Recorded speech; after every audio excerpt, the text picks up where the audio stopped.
Vous n'avez aucune leçon de droit à me donner. Les mots ricochent à travers la chambre 42 du tribunal judiciaire de Lyon, assez vifs pour réduire au silence jusqu'au froissement des papiers. Le brigadier-chef Stéphane Dubois se tient à la barre des témoins, le visage cramoisi, la mâchoire si serrée que les tendons de son cou ressortent comme des câbles d'acier. Son index pointe avec fureur la table de la défense où Chloé Mercier est assise, le dos droit, les mains croisées sur un dossier cartonné qui contient tout ce qu'il voudrait voir disparaître à jamais. Le public retient son souffle. Le téléphone de quelqu'un vibre, une violation flagrante du protocole de la salle d'audience, mais personne ne bouge pour l'éteindre. Le marteau de la juge Monique Lefebvre reste suspendu en l'air, figé dans l'instant précédant l'impact, comme si le tribunal lui-même reconnaissait que quelque chose d'irréversible était sur le point de se produire. La voix de Chloé tranche la tension, égale et précise. Madame la juge, je voudrais rappeler aux témoins que sous serment, ses sentiments personnels à l'égard de l'avocat de la partie adverse sont sans pertinence pour les faits de cette affaire. Les mains de Stéphane se crispent sur le rebord de la barre des témoins. Le bois craque. Les faits. Vous voulez des faits? Et le fait que vous êtes une, la gifle part vite. Sa paume percute la joue de Chloé avant que l'huissier ne puisse bouger. Avant que les halètements du public ne se transforment en cris, avant que le marteau de la juge Lefebvre ne s'abatte enfin, le son résonne comme un coup de feu dans la chambre de marbre. La tête de Chloé bascule sur le côté. Elle sent un goût de cuivre. Elle s'est mordue l'intérieur de la joue sous l'impact. Une chaleur intense se propage sur son visage en une déflagration étoilée. Le genre de picotement qui fait monter les larmes aux yeux involontairement. Elle ne trébuche pas, ne crie pas. Sa main se lève lentement pour toucher sa joue. Ses doigts explorent la chaleur qui fleurit sous sa peau. Autour d'elle, la salle d'audience explose en un chaos indescriptible, des cris, des chaises qui raclent le sol, quelqu'un qui hurle « Mon Dieu !»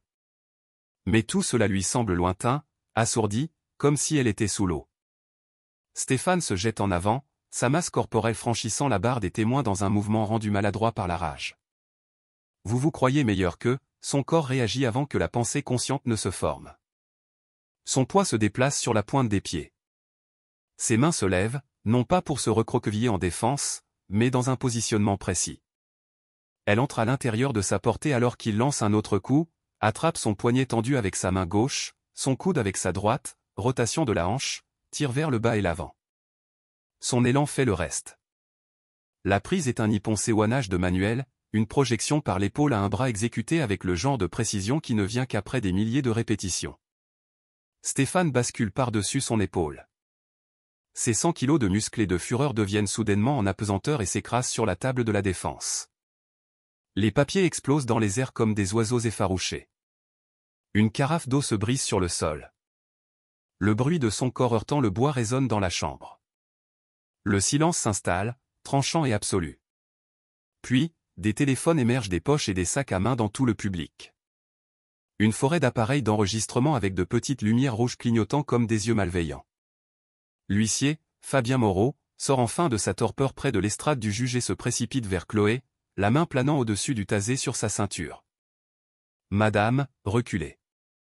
Les mains où je peux les voir. Chloé lève les deux mains, paumes ouvertes, son téléphone toujours serré dans sa droite. L'écran affiche une application d'enregistrement vocal. L'horodatage défile, 10h47 et 33 secondes. Légitime défense en vertu de l'article 122A5 du Code pénal. Il a frappé le premier. Vérifiez la vidéo. Le visage de Moreau se crispe. Vous venez d'agresser un officier de police. C'est un témoin, il n'est pas en service, sa voix reste égale, bien que son cœur martèle ses côtes. Et il a commis des violences sur un officier de justice. C'est l'article 222A13 du Code pénal. Le marteau de la juge Lefebvre frappe maintenant de façon rythmique, essayant de restaurer l'ordre dans une salle d'audience qui a oublié à quoi ressemble l'ordre. Huissier, maîtrisez le brigadier-chef Dubois. Maître Mercier, approchez du banc. Immédiatement. Stéphane gémit sur le sol, roulant sur le côté. Du sang coule de son nez, là où il a heurté le bord de la table. La substitut du procureur, Manon Dupont, impeccable dans son tailleur anthracite, se tient figée à la table du ministère public, son expression passant par le choc, le calcul et quelque chose qui pourrait être de la peur. Au premier rang du public, un homme se lève lentement. Son costume coûte plus cher que le loyer mensuel de la plupart des gens. Cheveux argentés, parfaitement coiffés. Le commissaire divisionnaire Raymond Bernard, de la police nationale de Lyon. Ses yeux se fixent sur le visage de Chloé, et aucun des deux ne cille. L'instant s'étire, tendu comme une corde de piano. Pour la première fois en 6 ans, Chloé lui sourit. 72 heures plus tôt, son bureau dans le centre-ville de Lyon sentait le vieux papier et le café frais. La combinaison qui avait défini sa vie depuis qu'elle avait accroché sa plaque 3 ans auparavant. La lumière du soleil filtrait à travers les stores vénitiens, zébrant les dossiers d'affaires empilés en rangées précises sur son bureau. Les avocats pénalistes obtenaient rarement des bureaux d'angle avec vue. Mais Chloé avait appris à apprécier les petites grâces. La fenêtre donnait à l'est, lui offrant la lumière du matin, et l'antique radiateur de l'immeuble fonctionnait réellement en hiver. Elle examinait les documents étalés devant elle, ses doigts traçant la chronologie qu'elle avait construite à partir des dépositions de témoins, des rapports de police et des horodatages des images de surveillance. Dossier numéro CV 20248934. Sandrine Martinez contre la ville de Lyon et la police nationale. La matriarche de la famille, une femme de ménage qui avait élevé 3 enfants avec le SMIC, portait plainte pour l'arrestation de son fils, une arrestation qu'il avait laissée avec une clavicule cassée et un casier judiciaire pour outrage et rébellion. Le policier en question, le brigadier-chef Stéphane Dubois. Le nom l'avait fait hésiter lorsqu'elle avait accepté l'affaire. Léa Girard, son associée et la spécialiste du cabinet en droit civique, l'avait remarqué. « Tu le connais ? On a travaillé ensemble. » Il y a longtemps. Chloé avait fermé le dossier, puis l'avait repoussé comme s'il ne s'agissait que d'un simple morceau de papier au lieu d'une porte vers un passé qu'elle avait scellé. Maintenant, 3 jours avant le procès, elle ne pouvait plus éviter cette porte. Le tiroir de son bureau contenait quelque chose qu'elle gardait depuis 6 ans. Une coupure de journal pliée, les bords adoucis par la manipulation, le titre hurlant « Un policier démissionne suite à une enquête interne ». Son propre visage la fixait depuis la photo granuleuse. Plus jeune, portant un uniforme qu'elle avait jadis été fière d'enfiler chaque matin. Léa apparut dans l'encadrement de la porte, tenant 2 tasses de café, son approche silencieuse sur la moquette usée du bureau. Elle était diplômée de l'École nationale de la magistrature, avec un esprit capable de disséquer la jurisprudence comme un chirurgien avec un scalpel. Plus important encore, elle n'avait jamais demandé à Chloé pourquoi elle avait quitté la police, acceptant sa non-réponse comme suffisante. Le procès commence lundi. Léa posa une tasse sur le bureau, puis se percha sur le bord. « Prête à affronter ton ancien commissariat ? J'ai laissé cette vie derrière moi. » Les mots sortirent automatiquement, la même réponse que Chloé avait perfectionnée au fil des ans. Les yeux de Léa se portèrent sur le tiroir du bureau, qui n'était pas tout à fait fermé. La coupure de journal dépassait comme une accusation. Elle ne fit aucun commentaire, se contenta de siroter son café et changea de sujet. La famille Martinez vient à 14 heures. Madame Martinez veut revoir la chronologie. Chloé hocha la tête, sortant les photos des preuves. Elle les organisa d'abord par horodatage, puis par numéro de dossier, une habitude que Léa avait remarquée mais jamais remise en question. La plupart des avocats de la défense ne s'embarrassaient pas d'une telle précision, mais Chloé recoupait chaque déclaration de témoin avec les registres d'entrée des bâtiments, les images des caméras de sécurité et les enregistrements des appels à la police. Le diable vivait dans ces détails, dans l'écart de 3 minutes entre le moment où Stéphane affirmait être arrivé chez les Martinez et le début effectif de l'enregistrement de sa caméra piéton. Le bistrot à 2 rues du palais de justice sentait l'expresso brûler et l'anxiété. Chloé y rencontra Sandrine Martinez à 15 heures cet après-midi-là, choisissant une table près de la fenêtre où la lumière était bonne pour examiner les documents. Sandrine avait 53 ans, avec des mains marquées par des décennies de nettoyage des maisons des autres. Son fils Lucas était assis à côté d'elle, le bras toujours en écharpe là où il avait été tordu dans son dos pendant l'arrestation. À la table voisine, 2 hommes en civil, des flics hors service, évidents par leur posture et la façon dont ils s'étaient positionnés face à la porte, parlaient juste assez fort pour être entendus. C'est l'avocate qui défend l'affaire Martinez. Le premier, trapu avec le crâne rasé, ne prit pas la peine de baisser la voix. C'était une des nôtres jusqu'à ce qu'elle trahisse son camp. Son compagnon, plus mince avec une moustache en trait de crayon, rit. Une traîtresse. Elle prend l'argent des racailles maintenant. La main de Sandrine tremblait sur sa tasse de café, le liquide à l'intérieur créant de minuscules ondulations. La mâchoire de Lucas se serra, mais Chloé tendit la main sur la table et serra une fois doucement le poignet de Sandrine. Ignorez-les. Nous avons du travail. Elle sortit le rapport d'incident, pointant les divergences qu'elle avait marquées. Ici, le rapport de Stéphane indique qu'il a répondu à une plainte pour tapage nocturne à 21h47, mais la main courante informatisée montre que son unité était déjà sur les lieux à 21h32, 15 minutes plus tôt. Qu'est-ce que ça veut dire? Le français de Sandrine était bon, mais la terminologie juridique lui posait encore problème. Ça veut dire qu'il était chez vous avant d'avoir une justification légale pour entrer. Pas de mandat, pas de circonstances exceptionnelles qui excuseraient son absence. Tout ce qu'il prétend avoir observé pendant ces minutes manquantes, le prétendu matériel de drogue, le comportement soi-disant hostile de Lucas, tout cela est le fruit de l'arbre empoisonné. Lucas se pencha en avant. Le jury comprendra ça? Ils comprendront quand j'aurai fini de leur expliquer. Chloé garda une voix confiante. Cependant, les jurys dans les affaires de bavure policière étaient notoirement réticents à se ranger contre les policiers. Elle aurait besoin de plus que des subtilités juridiques. Elle devrait leur faire voir ce qui s'était réellement passé cette nuit-là. Le contrôle de sécurité du palais de justice, le lundi matin, avançait avec l'efficacité de la mélasse en janvier. Fabien Moreau travaillait à l'entrée principale. Un vétéran de 20 ans de service qui avait survécu à 4 commissaires et d'innombrables réformes. Il était le genre d'huissier qui connaissait les affaires de tout le monde, les répandait comme de l'engrais et aimait voir les choses dégénérer en conflit. Chloé plaça sa mallette et son téléphone dans le bac en plastique, puis passa le portique de détection de métaux sans problème. Elle tendit la main pour récupérer ses affaires, mais Moreau retint sa carte professionnelle juste hors de sa portée, l'étudiant avec une lenteur théâtrale. « Oh, pardon, maître Mercier. » Son sourire montrait trop de dents. « Où est-ce toujours gardien de la paix Mercier? » J'oublie. Les autres huissiers au point de contrôle ricanèrent. La lumière du matin filtrait à travers les hautes fenêtres du palais de justice, illuminant les grains de poussière et les visages des gens qui attendaient derrière Chloé.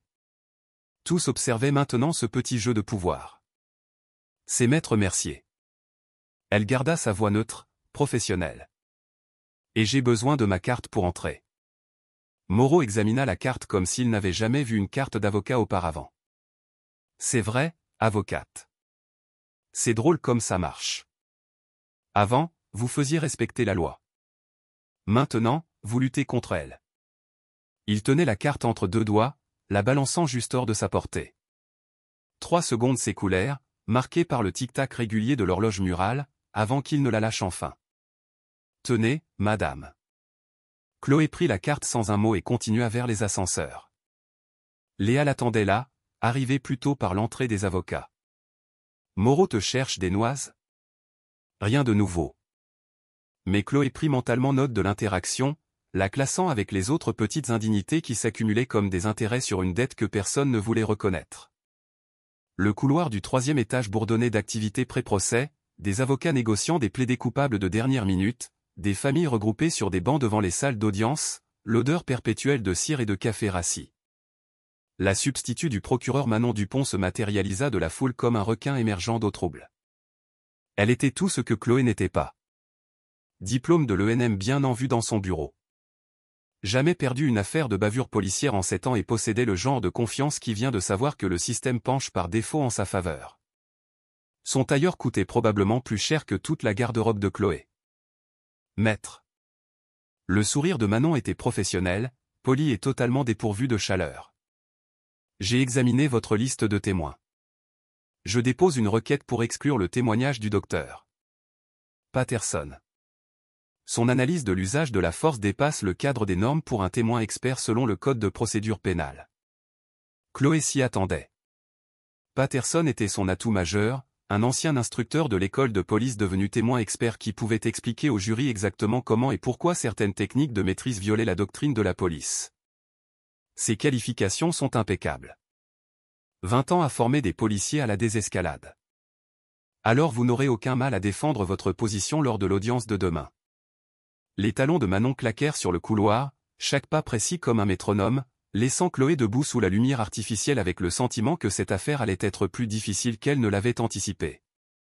Ce soir-là, le 3e niveau du parking souterrain du palais de justice sentait l'huile et les vieux gaz d'échappement.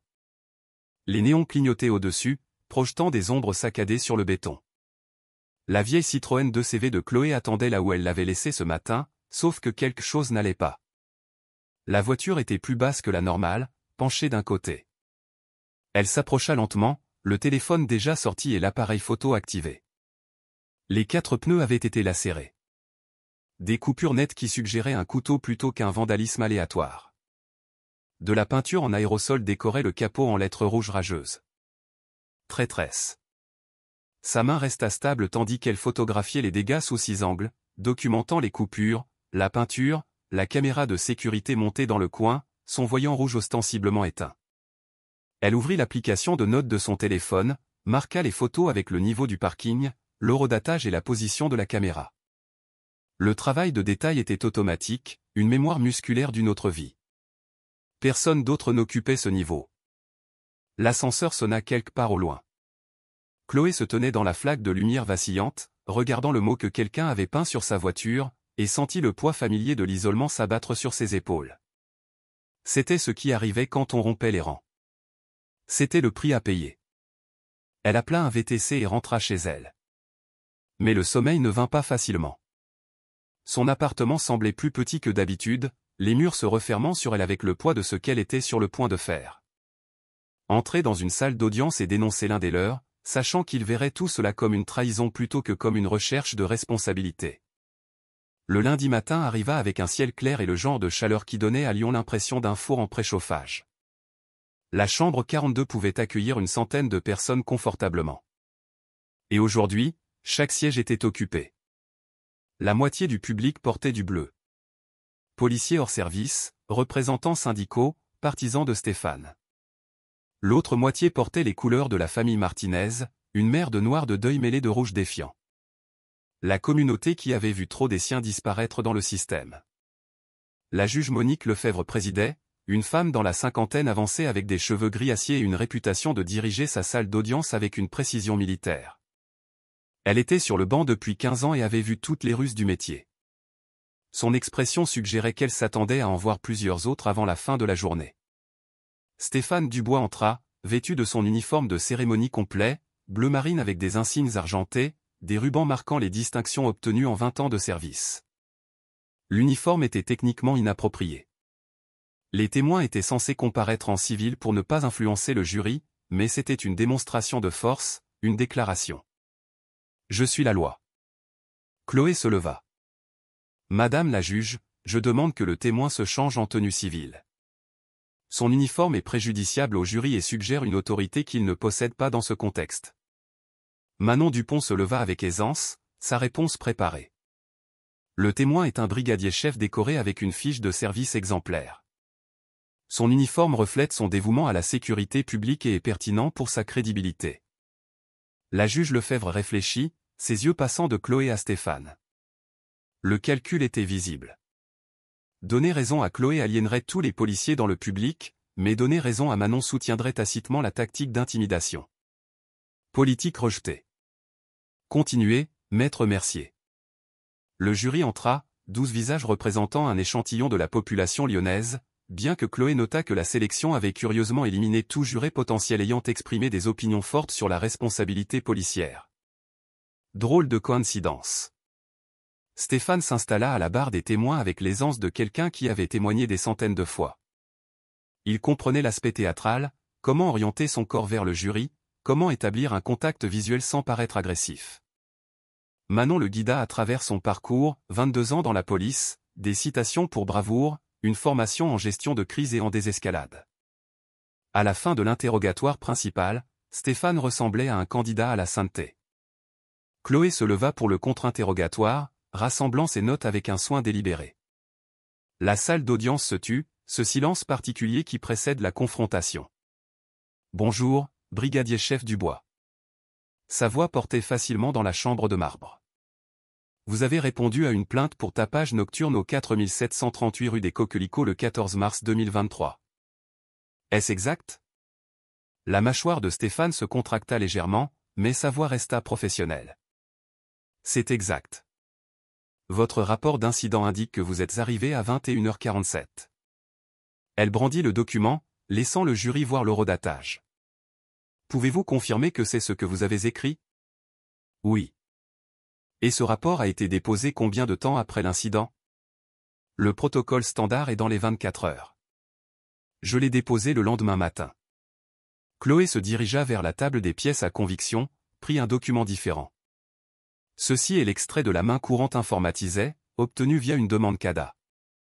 Selon ce registre officiel, votre unité était déjà sur les lieux à 21h32, 15 minutes plus tôt que ce que votre rapport prétend. Pouvez-vous expliquer cette divergence? Les mains de Stéphane agrippèrent le rebord de la barre. Un muscle tressaillit dans sa mâchoire. Erreur de plume. J'ai dû transposer les chiffres en rédigeant le rapport. Une erreur de plume. Chloé laissa les mots flotter dans l'air. Brigadier chef, vous avez témoigné avoir déposé des milliers de rapports d'incidents au cours de votre carrière. Combien d'entre eux contenaient des erreurs de plume concernant votre heure d'arrivée? Objection. Pertinence. Manon était sur ses pieds. Touche à la crédibilité, Madame la juge. Si le témoin commet régulièrement des erreurs dans les documents officiels, le jury doit le savoir. La juge Lefebvre hocha la tête. Rejeté. Répondez à la question, brigadier chef. Le visage de Stéphane était passé de son teint normal à un rouge malsain. Je ne tiens pas de compte sur les erreurs mineures. Erreur mineure. Chloé s'approcha de la barre des témoins, assez près pour voir la sueur commencer à perler sur sa lèvre supérieure. Pendant ces 15 minutes manquantes, entre 21h32, quand vous êtes réellement arrivé, et 21h47, quand vous prétendez être arrivé, où étiez-vous? J'évaluais la situation de l'extérieur. Pendant 15 minutes? C'est ce qu'on appelle la sécurité de l'agent. On ne se précipite pas dans des situations inconnues. Pourtant, il n'y a aucune trace de vous demandant des renforts pendant cette période d'évaluation. Aucune communication radio enregistrée, aucune note dans votre rapport sur ce que vous avez observé pendant ces 15 minutes qui nécessitaient une évaluation si minutieuse. Elle marqua une pause, laissant le jury absorber cela. Où étiez-vous à l'intérieur de la maison des Martinez sans mandat? Les jointures de Stéphane blanchirent sur le rebord. J'avais un motif raisonnable pour entrer. En vertu de quel article? Circonstances exceptionnelles. Veuillez citer la base légale spécifique pour des circonstances exceptionnelles dans une affaire de tapage nocturne. Manon se leva. Objection. Demande une conclusion juridique. Il prétend avoir une justification légale pour entrer dans un domicile sans mandat, Madame la juge. J'ai le droit de sonder la base de cette affirmation. L'expression de la juge Lefebvre suggérait qu'elle savait exactement quel jeu se jouait, mais qu'elle devait le permettre. Rejeté. Répondez à la question, brigadier chef. Le visage de Stéphane passa par plusieurs nuances de rouge avant de se fixer sur le violet. Je n'ai pas à justifier mes actions auprès de vous. En fait, sous serment, si. La voix de Chloé resta égale, presque conversationnelle. Laissez-moi vous aider.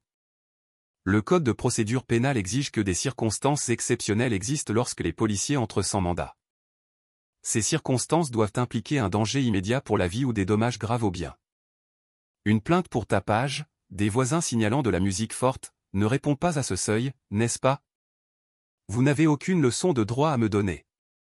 Stéphane se leva à la barre des témoins, sa corpulence faisant paraître la plateforme surélevée soudainement plus petite. L'huissier s'agita mais n'intervint pas. Le marteau de la juge Lefebvre claqua une fois. Brigadier chef, asseyez-vous. Mais Stéphane n'entendait plus. Son doigt pointa Chloé comme une arme. C'est elle qui devrait être jugée. Elle a détruit des preuves dans l'affaire Diallo. La salle d'audience explosa. Les spectateurs criaient. Le jury s'agita inconfortablement. La juge Lefebvre martela son maillet à plusieurs reprises, le son comme des coups de feu dans le chaos. Chloé resta parfaitement immobile, son expression inchangée, bien que son pouls martelât sa gorge. Madame la juge, dit-elle calmement, je demande que cette déclaration soit rayée comme non pertinente et diffamatoire. Accordé, la voix de la juge Lefebvre trancha le bruit. Le jury ne tiendra pas compte de la dernière déclaration du témoin. Brigadier chef Dubois, vous allez vous asseoir immédiatement ou je vous placerai en état d'outrage à la cour. Mais Stéphane descendait déjà de la barre des témoins, se déplaçant avec une détermination qui poussa enfin l'huissier à prendre sa radio. Fabien Moreau parlait rapidement dans l'appareil, appelant des renforts, mais ses yeux suivaient l'approche de Stéphane vers la table de la défense avec quelque chose qui ressemblait à de l'anticipation. Stéphane atteignit la balustrade séparant le prétoire du public. Il ne s'arrêta pas, la franchit simplement d'un mouvement étonnamment agile pour un homme de sa taille. Des papiers s'éparpillèrent. Quelqu'un cria, et soudain il était à 1 mètre de Chloé, assez près pour qu'elle puisse sentir l'odeur de café sur son haleine et voir les capillaires brisés dans ses yeux injectés de sang. Brigadier chef, retournez à la barre. Sa voix ne trembla pas, bien que chaque instinct lui hurlât de reculer, de créer de la distance, de se protéger. Ou quoi? Sa main se leva, et elle la vit venir. Vit l'arc de sa paume balayer vers son visage, le vit, mais ne bougea pas. Parce que parfois, il fallait laisser les gens révéler exactement qui ils étaient. La gifle la frappa avec assez de force pour faire basculer sa tête sur le côté. Le goût de cuivre inonda sa bouche. Le halètement du public semblait lointain, étouffé par le bourdonnement dans ses oreilles. Elle toucha lentement sa joue, sentant la chaleur éclore sous ses doigts. Et dans ce moment de calme avant que tout ne s'accélère dans le chaos, elle pensa à combien de fois cela avait dû arriver à des gens qui ne savaient pas comment se défendre. Stéphane se jeta à nouveau en avant, sa rage le rendant maladroit. « Tu te crois meilleur que moi. Tu as détruit ta carrière, et maintenant tu veux détruire la mienne ?» Son corps bougea sans pensée consciente. Des années d'entraînement surpassant la peur. Elle entra à l'intérieur de sa portée alors qu'il frappait, attrapa son poignet tendu avec sa main gauche, son coude avec sa droite. Rotation de la hanche, nette et rapide. Traction vers le bas et l'avant. Son poids devint un levier. L'élan devint une vulnérabilité. La prise était parfaite. Hippon-séoinage, projection par l'épaule à un bras. Et Stéphane Dubois, 100 kilos de muscles et de fureur, bascula par-dessus son épaule et s'écrasa sur la table de la défense. La carafe d'eau se brisa, les papiers explosèrent comme des confettis. Son nez heurta le bord de la table avec un craquement qui fit grimacer plusieurs jurés.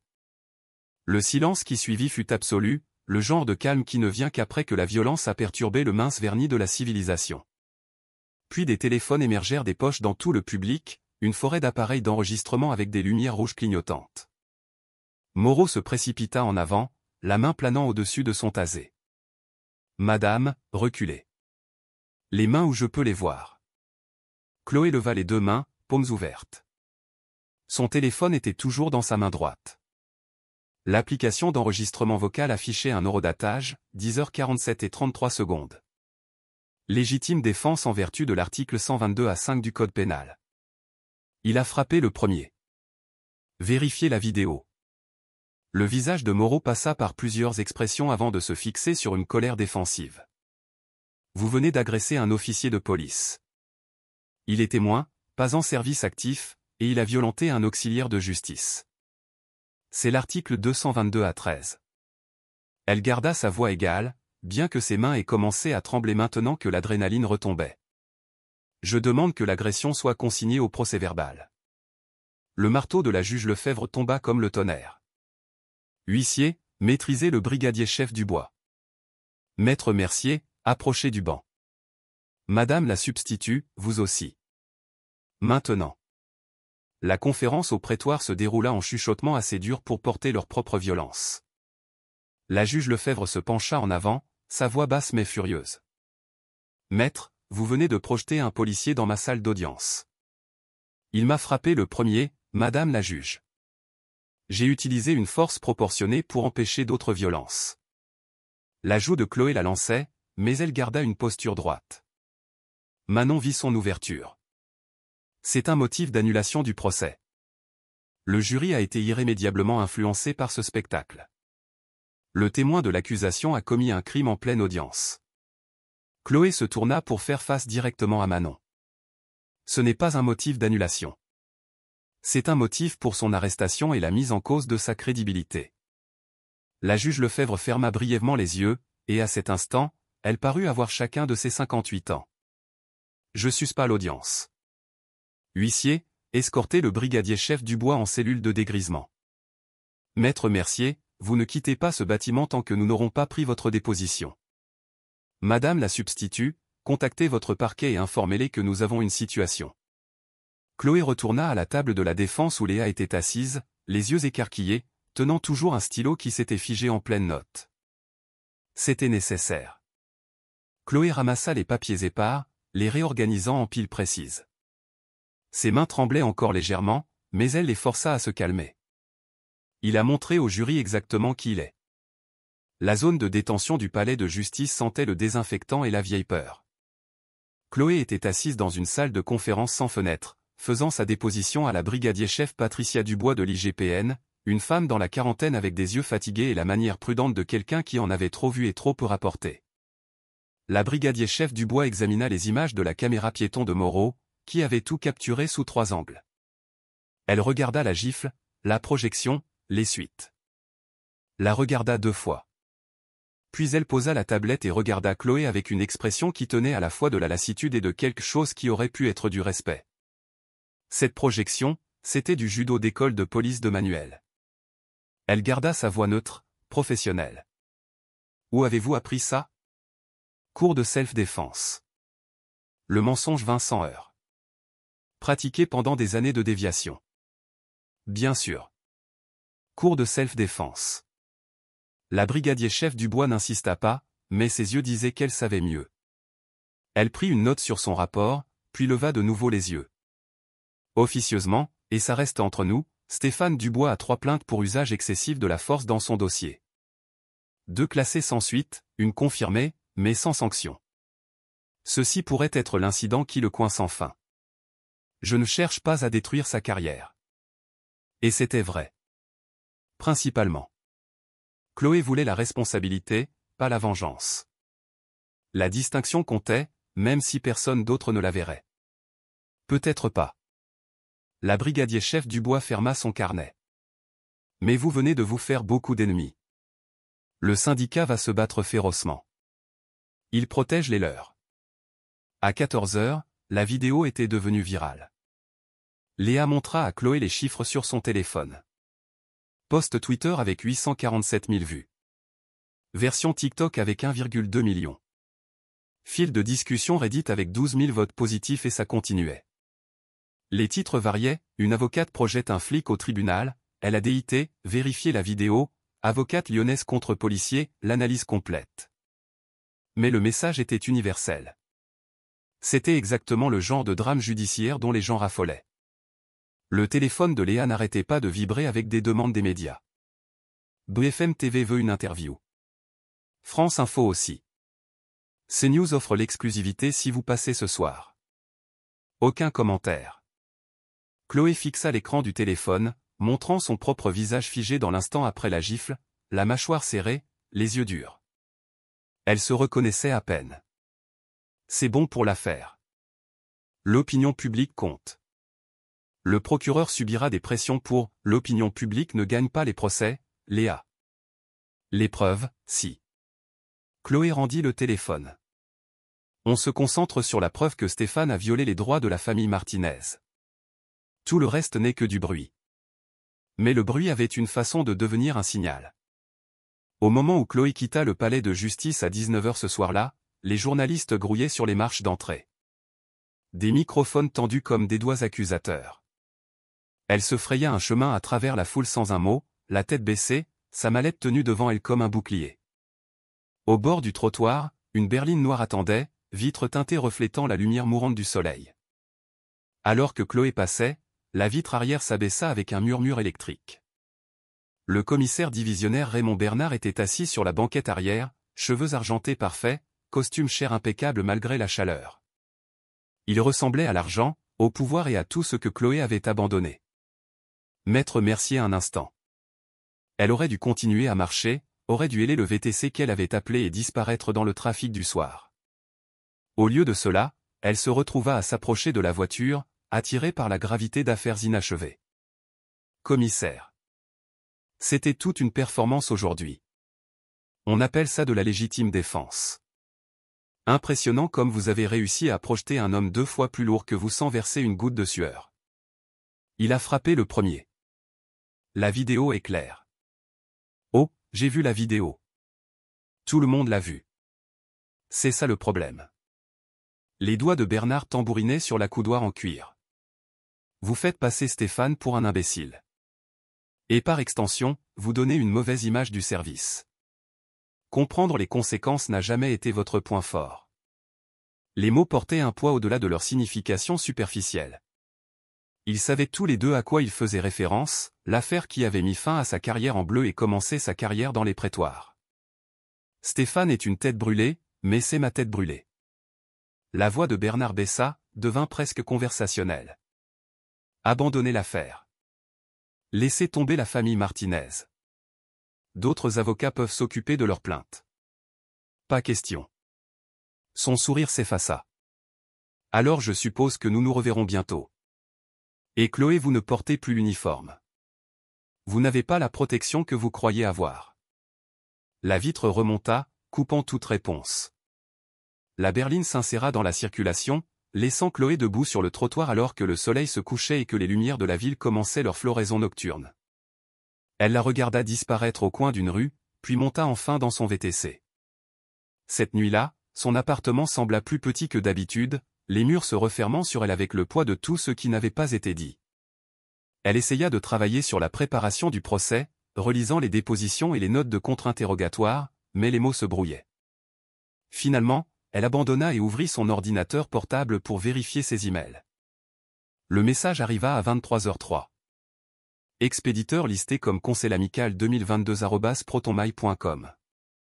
Pas d'objet. Le corps contenait 3 phrases. Les avocats qui font mal paraître les flics ont des accidents. Vérifiez les freins de votre voiture ou pas. C'est vous qui voyez. Chloé fixa l'écran, lisant les mots 3 fois. Puis elle fit une capture d'écran, la transmit à Léa avec un horodatage, et ajouta une seule ligne de sa part. Conserve ça. Ça pourrait servir de preuve plus tard.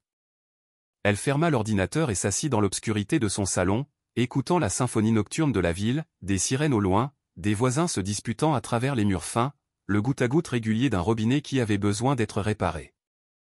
Demain, Manon Dupont essaierait de transformer cela en annulation de procès.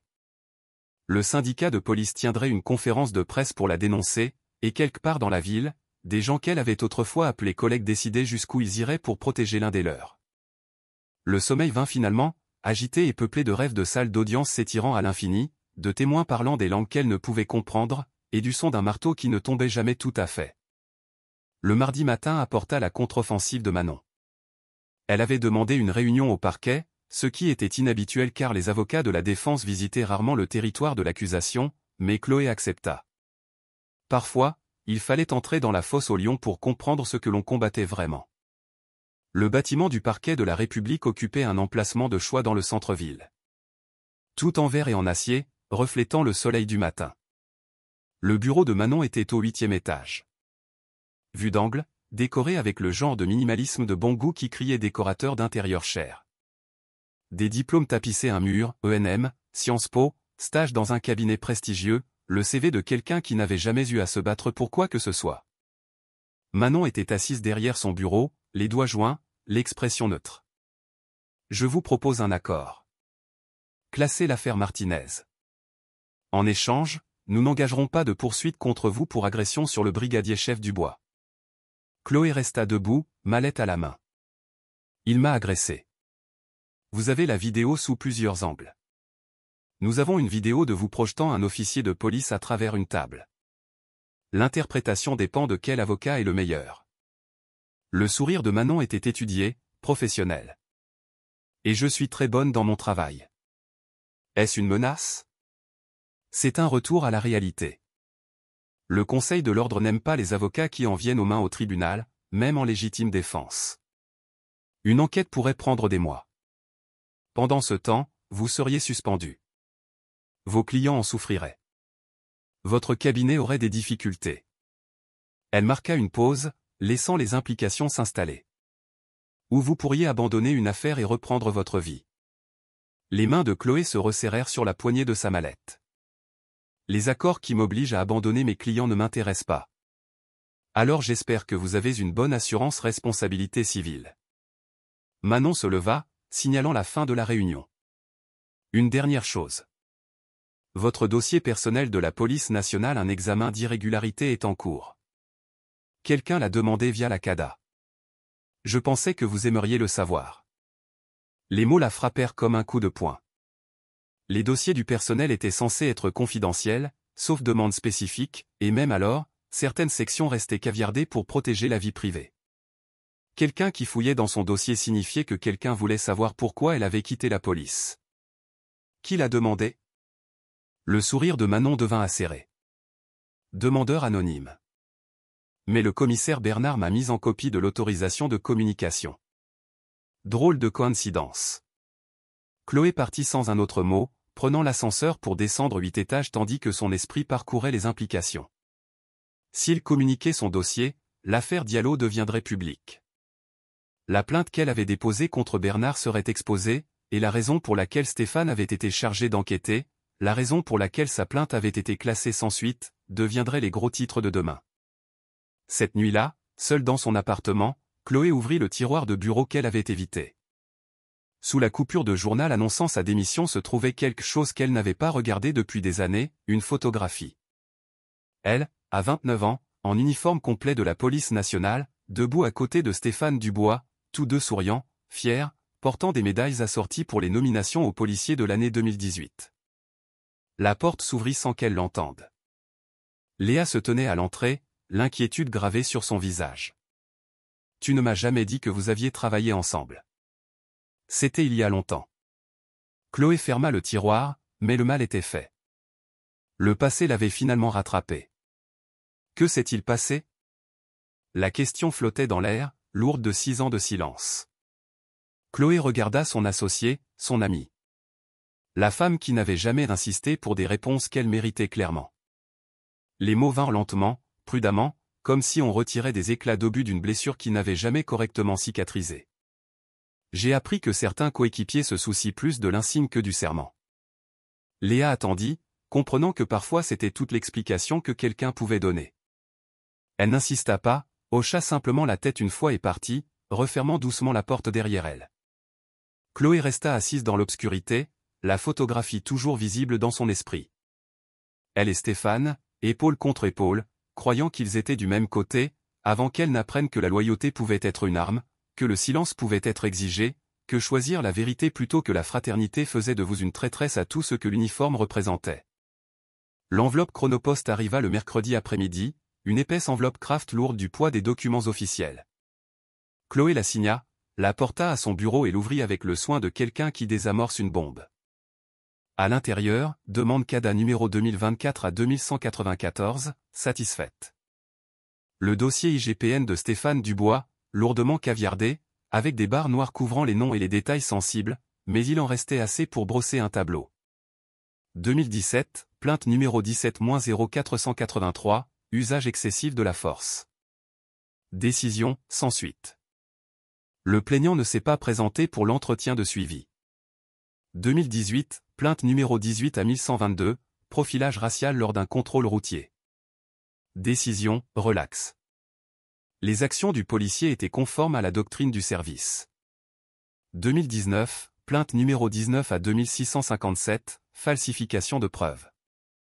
Décision, confirmée. Le brigadier-chef Dubois a reçu un blâme écrit. Détail caviardé.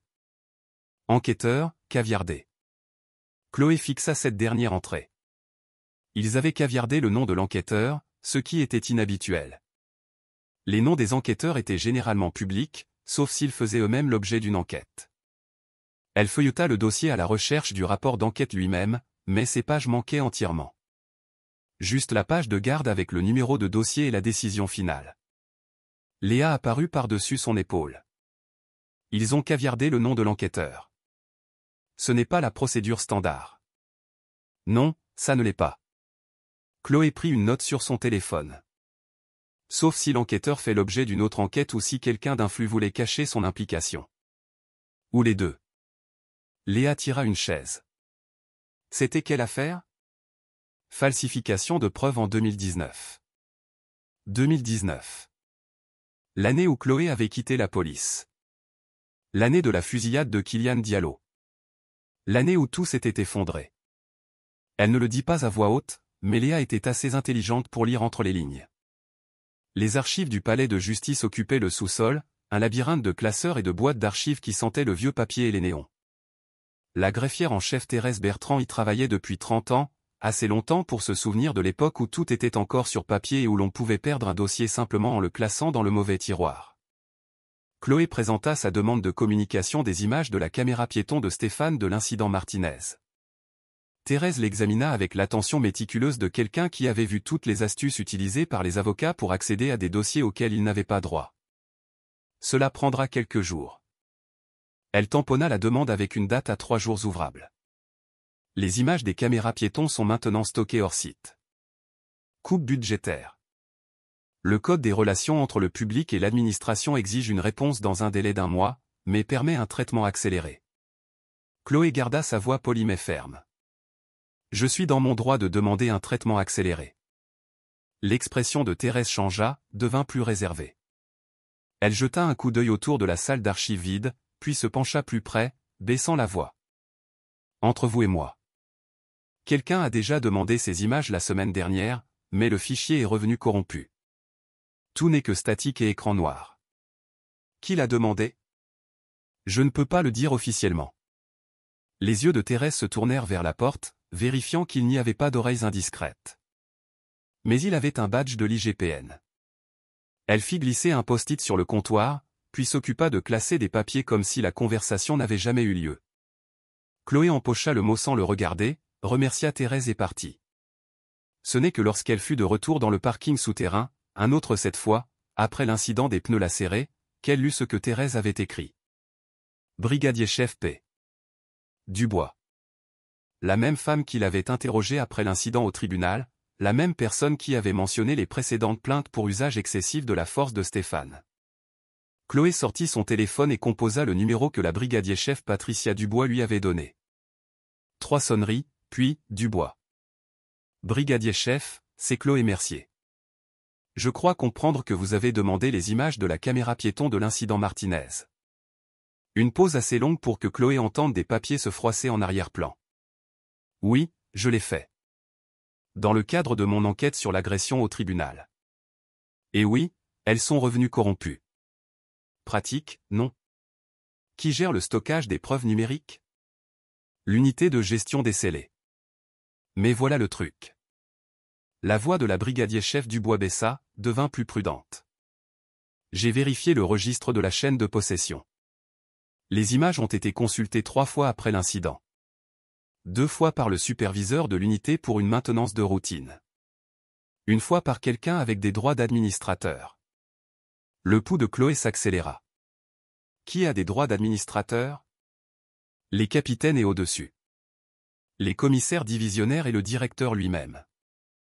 Une autre pause. Écoutez, je ne devrais pas vous dire ça. Si quelqu'un découvre que je vous donne des informations, ils ne le sauront pas. Mais j'ai besoin de ce registre de chaîne de possession. Impossible sans une ordonnance du juge. Mais hypothétiquement, si quelqu'un déposait la bonne demande avec le bon numéro de dossier, ces registres devraient être produits. Elles parlèrent encore quelques minutes, prenant soin de maintenir leur conversation juste du côté légal de la procédure. Quand Chloé raccrocha, elle avait une image claire. Quelqu'un de haut placé dans la hiérarchie avait accédé aux images de la caméra piéton de Stéphane et les avait soit corrompues, soit remplacées par un fichier corrompu. L'original avait disparu, s'était volatilisé dans le néant numérique où les preuves vont pour mourir. Léa la retrouva au bistrot près du palais de justice plus tard cet après-midi-là, ordinateur portable ouvert et expression sombre. J'ai fait des recherches sur le commissaire Bernard. Elle tourna l'écran pour que Chloé puisse voir le tableur qu'elle avait créé. Contribution à des campagnes politiques croisées avec des attributions de marché public. Une toile d'argent et d'influence s'étendant sur 5 ans. 2020, Bernard donne 50 000 € à la campagne de réélection du maire. 6 mois plus tard, le budget de la police de Lyon augmente de 8%. 2022, l'association à but non lucratif de l'épouse de Bernard reçoit 200 000 € de subventions municipales pour des programmes de jeunesse. 3 mois plus tard, Bernard est promu commissaire divisionnaire. 2023, le syndicat de police, dont Bernard est membre du conseil d'administration, donne 75 000 € à la campagne de Manon Dupont pour le poste de procureur de la République. C'est tout à fait légal, dit Chloé, traçant les liens avec son doigt. À la limite. Mais ça montre pourquoi Dupont le protège. Elle lui est redevable. Le syndicat a soutenu sa campagne. Ils peuvent tout aussi facilement faire couler sa réélection. Léa ferma l'ordinateur portable. Il ne s'agit pas seulement du tempérament de Stéphane Dubois. Il s'agit de protéger un système qui se protège lui-même. Cette nuit-là, travaillant tard dans son bureau, Chloé reçut un autre email. Cette fois, l'expéditeur était listé comme protégé.servir.la.vérité@protonmail.com. Pas d'objet, juste une pièce jointe. Plainte IGPN 2019-2657 non caviard.pdf. Ses mains tremblaient légèrement en ouvrant le fichier. La plainte complète apparut à l'écran. Rien de caviardé.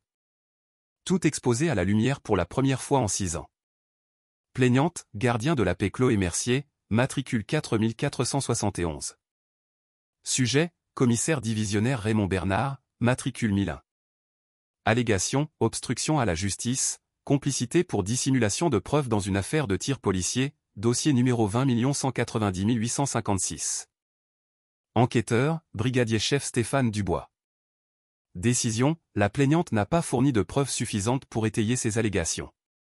Plainte classée sans suite.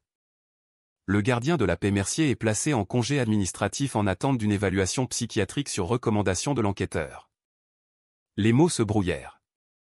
Chloé les lut 2 fois, 3 fois, chaque répétition enfonçant le couteau plus profondément. Stéphane avait enquêté sur sa plainte contre Bernard. Stéphane, qui avait été le protégé de Bernard. Stéphane, qui avait témoigné lors de son audience administrative qu'elle était instable, souffrait d'épuisement professionnel, voyait des complots là où il n'y en avait pas. La voix de Léa vint de l'embrasure de la porte. Stéphane a enquêté sur ta plainte contre Bernard. Chloé leva les yeux, ne réalisant pas que son associé était entré. C'est pour ça que je suis parti. Elle transmit l'email à Léa, puis se renversa dans son fauteuil et se laissa se souvenir de ce qu'elle avait passé 6 ans à essayer d'oublier. 14 septembre 2019, service de nuit, commissariat central. Appel pour trouble à l'ordre public au 1247 boulevard des États-Unis. Chloé avait répondu avec Leroy, un officier expérimenté connu pour ses tactiques agressives et sa capacité à boucler rapidement les affaires, généralement par des arrestations qui paraissaient bien sur le papier mais s'effondraient au tribunal. Ils étaient arrivés pour trouver un adolescent, Kylian Diallo, 14 ans, debout dans son propre salon. Dispute familiale à propos du couvre-feu. Rien de criminel. Mais Leroy avait vu autre chose, un jeune homme noir dans un quartier qu'il avait décidé être à forte criminalité, et c'était toute la justification dont il avait besoin. Le tir s'était produit rapidement. Kylian avait attrapé son téléphone pour appeler sa mère. Leroy avait crié « Arme !» et tiré 2 fois. En plein torse, des tirs d'école. Kylian s'était effondré. Le sang s'était répandu sur le parquet dans un motif qui entrait les rêves de Chloé pendant des années. Elle avait immédiatement appelé les secours, commencé le massage cardiaque, essayé de maintenir la pression sur les blessures, mais Kylian était déjà parti.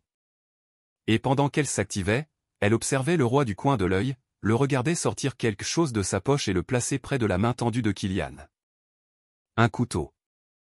Un couteau de dépôt, dans le jargon policier. Le genre d'assurance que les policiers portaient pour justifier des tirs douteux. Leroy, qu'est-ce que tu fais? Il leva les yeux vers elle, le regard plat et dur. Je sécurise la scène, c'est tout. Juste sécuriser la scène. C'est un couteau de dépôt. Je signale ça. Tu ne signales rien du tout. Le gamin a attrapé une arme. Je me suis défendu. C'est ça l'histoire. Mais la caméra piéton de Chloé avait tout enregistré. Elle la portait sur sa poitrine, orientée pour capturer les mouvements de Leroy. Elle avait des preuves. Alors elle était allée voir le commissaire Bernard, avait déposé une plainte officielle, croyant naïvement, stupidement, que les preuves et la procédure mèneraient à la justice. Au lieu de cela, Bernard avait chargé Stéphane d'enquêter. Son coéquipier, la personne à qui elle avait confié sa vie lors d'innombrables appels. Et Stéphane avait fait exactement ce qu'on attendait de lui, il avait enterré la plainte, mis en doute sa stabilité, recommandé une évaluation psychiatrique comme moyen de discréditer tout ce qu'elle disait. 3 semaines plus tard, Chloé avait démissionné plutôt que de faire face à l'humiliation d'un congé forcé. Elle avait rendu son insigne, quitté le commissariat qu'elle avait considéré comme sa maison pendant 5 ans, et recommencé comme avocate de la défense. Luttant contre le système de l'extérieur puisqu'elle ne pouvait pas le changer de l'intérieur. Maintenant, assise dans son bureau avec Léa lisant par-dessus son épaule, Chloé sentit tout le poids de cette décision. Elle s'était sauvée mais avait abandonné la famille de Kylian à un système qui avait enterré la vérité. Le roi avait pris sa retraite en Occitanie avec une pension complète. Bernard avait été promu et Stéphane avait continué sa carrière comme s'il n'avait rien fait de mal. Demain, dit Chloé doucement, demain, nous dirons tout au tribunal. Léa leva les yeux, les siens écarquillés. Tu vas révéler que tu étais flic en plein milieu du procès? Je vais révéler que Stéphane Dubois a un passif de protection de personnes qui commettent des crimes sous le couvert de l'autorité. Qu'il y a 6 ans, il a enterré des preuves dans une mort par balle. Qu'il n'est pas un témoin crédible parce qu'il est prêt à mentir pour protéger le service. Chloé ferma l'ordinateur portable. Et oui, je vais expliquer pourquoi je sais tout ça. Ils essaieront de te discréditer. Diront que tu as une dent contre eux. J'ai une dent contre eux. J'ai une dent contre les policiers qui pensent que l'insigne les rend intouchables. Chloé se leva, rassemblant ses dossiers. Mais j'ai aussi des preuves. Et demain, tout le monde va les voir. Le jeudi matin se leva gris et couvert. La brume était assez épaisse pour que le centre-ville de Lyon disparaisse dedans. Chloé s'habilla avec soin, tailleur anthracite, chemisier blanc, sa meilleure armure de tribunal. Elle vérifia une fois son reflet, lissa des cheveux qui n'en avaient pas besoin, et attrapa le dossier qui allait soit mettre fin à sa carrière, soit la consolider. Le palais de justice semblait différent aujourd'hui, chargé d'une électricité qui faisait crépiter l'air. La nouvelle de la conférence au prétoire de la veille s'était répandue, de la demande d'annulation de Manon, de quelque chose de grand qui se préparait. Le public se remplit tôt, les journalistes s'emparant des sièges du fond, les dessinateurs de presse installant leurs blocs et leurs crayons. Stéphane était assis à la table de l'accusation, la mâchoire serrée, un pansement couvrant la coupure sur son nez là où il avait heurté la table. Il ne regarda pas Chloé, n'accusa pas réception de son existence, mais ses mains agrippaient si fort les accoudoirs de sa chaise que ses jointures blanchirent. Le commissaire Bernard occupait le même siège qu'auparavant, premier rang du public, parfaitement positionné pour intimider. Il avait amené des renforts. 3 autres hommes en costume cher, probablement des avocats du syndicat venus protéger leur investissement. La juge Lefebvre ouvrit la séance à 9 heures précises. Nous reprenons l'audience dans l'affaire Martinez contre la ville de Lyon. Avant d'aborder la demande d'annulation, l'une des parties a-t-elle des questions préliminaires? Chloé se leva. Madame la juge, j'ai de nouvelles preuves à présenter qui concernent directement la crédibilité du témoin. Manon se leva d'un bond. Objection. Nous sommes au milieu du contre-interrogatoire. Les nouvelles preuves auraient dû être communiquées lors de l'instruction. Ces preuves ne sont devenues disponibles qu'hier soir, Madame la juge. Je demande à verser au dossier la pièce des 47. La juge Lefebvre lui fit signe d'approcher. Chloé s'approcha avec un seul document, le posa sur le banc avec le soin de quelqu'un manipulant des explosifs. La juge le lut, son expression passant par la surprise, la confusion, et enfin une dureté qui suggérait qu'elle comprenait exactement ce qu'elle regardait. Maître, c'est votre dossier personnel de la police nationale. Oui, Madame la juge. La voix de Chloé porta clairement dans la salle d'audience. J'étais le gardien de la paix Chloé Mercier, matricule 4471. De 2014 à 2019, j'ai servi au commissariat central, avec une formation spécialisée en tactique de défense et en collecte de preuves sur le terrain. Le public explosa, les journalistes griffonnaient furieusement. La tête de Stéphane se releva brusquement, son visage passant par le choc et la fureur. Le commissaire Bernard resta immobile, mais quelque chose dans ses yeux suggérait qu'il avait su que ce moment viendrait un jour. Vous ne pouvez pas. Stéphane commença à se lever. C'est un dossier confidentiel. Le marteau de la juge Lefebvre claqua comme le tonnerre. Brigadier chef Dubois, asseyez-vous maintenant ou je vous fais expulser de cette salle d'audience. Manon se remit plus vite que Stéphane. Madame la juge, cette révélation n'a aucune pertinence pour l'affaire Martinez. Le passé professionnel de Maître Mercier, c'est pertinent pour la crédibilité du témoin, Madame la juge. Chloé se tourna pour faire face à la salle, s'adressant à tout le monde. Le brigadier-chef Dubois était mon officier formateur en 2017. Et en 2019, il était l'enquêteur de l'IGPN qui a enterré ma plainte contre le commissaire Bernard. Elle se dirigea vers la table des pièces à conviction, produisit un autre document. Je demande à verser la pièce des 48, la plainte IGPN 2019 à 2657, version non caviardée. L'écran du projecteur s'alluma. La plainte apparut, chaque mot visible, chaque détail exposé. Chloé lut à voix haute, sa voix stable malgré son pouls qui s'emballait. Le 14 septembre 2019, le gardien de la paix Mercier a signalé avoir observé l'officier Christophe Leroy plaçant des preuves sur la scène d'un tir policier. La victime, Kylian Diallo, âgé de 14 ans, n'était pas armé. La plainte du gardien de la paix Mercier alléguait que le commissaire Bernard avait ordonné la dissimulation et avait demandé à l'enquêteur de classer la plainte sans suite. Le halètement du public fut audible, une inspiration collective qui aspira l'oxygène de la pièce. Sandrine Martinez couvrit sa bouche de ses deux mains, des larmes coulant. Les journalistes ne se contentaient plus de griffonner. Ils envoyaient des SMS, appelaient leur rédaction, diffusaient la nouvelle en temps réel. Le brigadier-chef Dubois a été chargé d'enquêter. Sa conclusion, sans suite. Aucune preuve pour étayer l'allégation. Mais voici ce qu'il a omis de son rapport. Chloé afficha un autre fichier à l'écran. Hier soir, j'ai reçu une copie de mes propres images de caméra piéton du 14 septembre 2019. Les images qui étaient soi-disant perdues pendant l'enquête de l'IGPN. Manon était sur ses pieds. Objection. La chaîne de possession n'a pas été établie. Cela pourrait être, je ne la propose pas comme preuve dans ce procès, Madame la juge. Chloé garda les yeux sur la juge. Je l'utilise pour contester la crédibilité du témoin. Si le brigadier-chef Dubois a menti dans son enquête sur ma plainte, le jury mérite de savoir qu'il est capable de falsifier des rapports officiels. La juge Lefebvre se renversa dans son fauteuil, les doigts pressés sur ses tempes. Le calcul juridique était visible sur son visage. Permettre cela et elle ouvrirait une boîte de Pandore qui consommerait des semaines de temps de tribunal. Le refuser et elle protégerait un policier potentiellement corrompu. Je l'autorise, dit-elle finalement. Mais avancez avec prudence, maître. Vous êtes sur un terrain glissant. L'écran devint noir, puis s'illumina avec les images de la caméra piéton. L'horodatage dans le coin indiquait 14 septembre 2019, 21h34 17 secondes.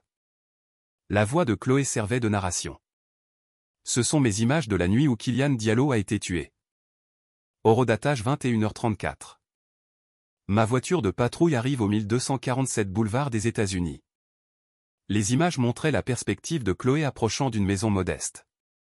La voiture de Leroy déjà garée sur le trottoir. Elle sortit de son véhicule, s'approcha de la porte d'entrée. L'audio capta des cris à l'intérieur. Dispute familiale, rien de violent. Horodatage 21h35 8 secondes. J'entre sur les lieux et j'observe l'officier Leroy dans le salon avec la victime. L'écran montrait Kylian Diallo, visage d'enfant et terrifié, debout, les mains en l'air.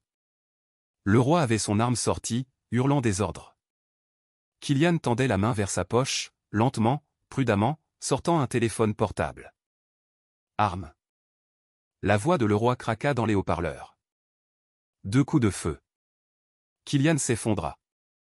L'image trembla alors que Chloé se précipitait en avant, commençait le massage cardiaque. Le sang s'accumulait sur le parquet, s'étendant en cercle concentrique. Horodatage 21h35 14 secondes. La voix de Chloé était maintenant calme, tendue par le traumatisme remémoré. L'officier Leroy récupère un objet de sa poche et le place près de la main de la victime. Les images le montraient clairement. Leroy s'accroupissant, sortant un couteau pliant, le positionnant près des doigts tendus de Kylian, faisant croire que l'adolescent avait été armé. Leroy, qu'est-ce que tu fais? La voix de Chloé sur la bande, vive de choc. Je sécurise la scène. C'est tout. Leroy se leva, se tourna vers la caméra. C'est un couteau de dépôt. Je signale ça. Les images s'arrêtèrent là, coupées au moment où Chloé avait tendu la main pour désactiver sa caméra, procédure standard lors des tirs policiers, soi-disant pour protéger la vie privée des officiers après coup. Mais le mal était fait. Tout le monde dans la salle d'audience avait vu exactement ce qui s'était passé. Le silence était absolu, écrasant. Puis Stéphane explosa de sa chaise, pointant Chloé d'une main tremblante. « Vous ne comprenez pas. Bernard m'a ordonné de, brigadier-chef Dubois, ne dites pas un mot de plus. » La voix du commissaire Bernard trancha la salle d'audience, vive et autoritaire. Il se leva, ajustant sa veste. Pas un mot de plus. Mais Stéphane n'écoutait plus. 6 ans à porter ce secret, à regarder son service pourrir de l'intérieur, à être le nettoyeur des péchés des autres. Tout sortit en un torrent. Je ne vais pas porter le chapeau seul pour ça. Il se tourna pour faire face à Bernard, et à cet instant, il ressemblait moins à un officier qu'à un homme en train de se noyer, s'agrippant à tout ce qui pourrait flotter. Vous m'avez dit d'enterrer sa plainte. Vous avez dit que le roi prenait sa retraite de toute façon, que ça n'avait pas d'importance. Vous avez dit, j'ai dit assez, brigadier-chef. Le marteau de la juge Lefebvre s'abattit à plusieurs reprises. Ordre. Tout le monde s'assoit immédiatement. Mais la salle d'audience avait sombré dans le chaos. Les journalistes se précipitaient vers les sorties, téléphones pressés contre leurs oreilles. La famille Martinez pleurait, s'étreignant. Stéphane et Bernard étaient enfermés dans un duel de regards qui contenait 6 ans de menaces, de chantage et de conséquences. Chloé se tenait à la table de la défense, observant tout se dérouler, et ressentit quelque chose qu'elle n'avait pas éprouvé depuis des années. La justification, pas la victoire. Le combat était loin d'être terminé, mais la simple satisfaction de savoir qu'elle avait eu raison de parler, raison de se battre, raison de refuser le mensonge qui rendait la vie de tout le monde plus facile. « Madame la juge, dit-elle doucement, coupant à travers le bruit, j'ai une dernière preuve à présenter. » Le chaos de la salle d'audience se cristallisa en un seul point de mire. Alors que tous les yeux se tournaient vers Chloé, elle se tenait à la table de la défense, la main posée sur sa mallette, où une dernière pièce à conviction attendait. L'enregistrement qui allait soit cimenter l'aveu de Stéphane, soit donner au commissaire Bernard assez de marge pour s'échapper. Le marteau de la juge Lefebvre tomba 3 fois de plus avant que le bruit ne s'apaise suffisamment pour que sa voix porte. « Maître Mercier, la Cour entendra votre preuve supplémentaire, mais je vous préviens, une autre perturbation comme celle-ci, et je fais évacuer la salle. » Compris, Madame la juge. Chloé sortit son téléphone, le même appareil qui avait enregistré l'agression initiale de Stéphane. Je demande l'autorisation judiciaire de lever le scellé sur un enregistrement que j'ai fait il y a 3 jours en vertu de l'article 226-1 du Code pénal. L'exception pour la preuve de crime violent. Manon Dupont secouait déjà la tête. La France est un État à consentement mutuel. Tout enregistrement fait sans est admissible en vertu de l'exception pour la preuve de crime ou délit. Chloé se tourna pour faire face directement à Manon.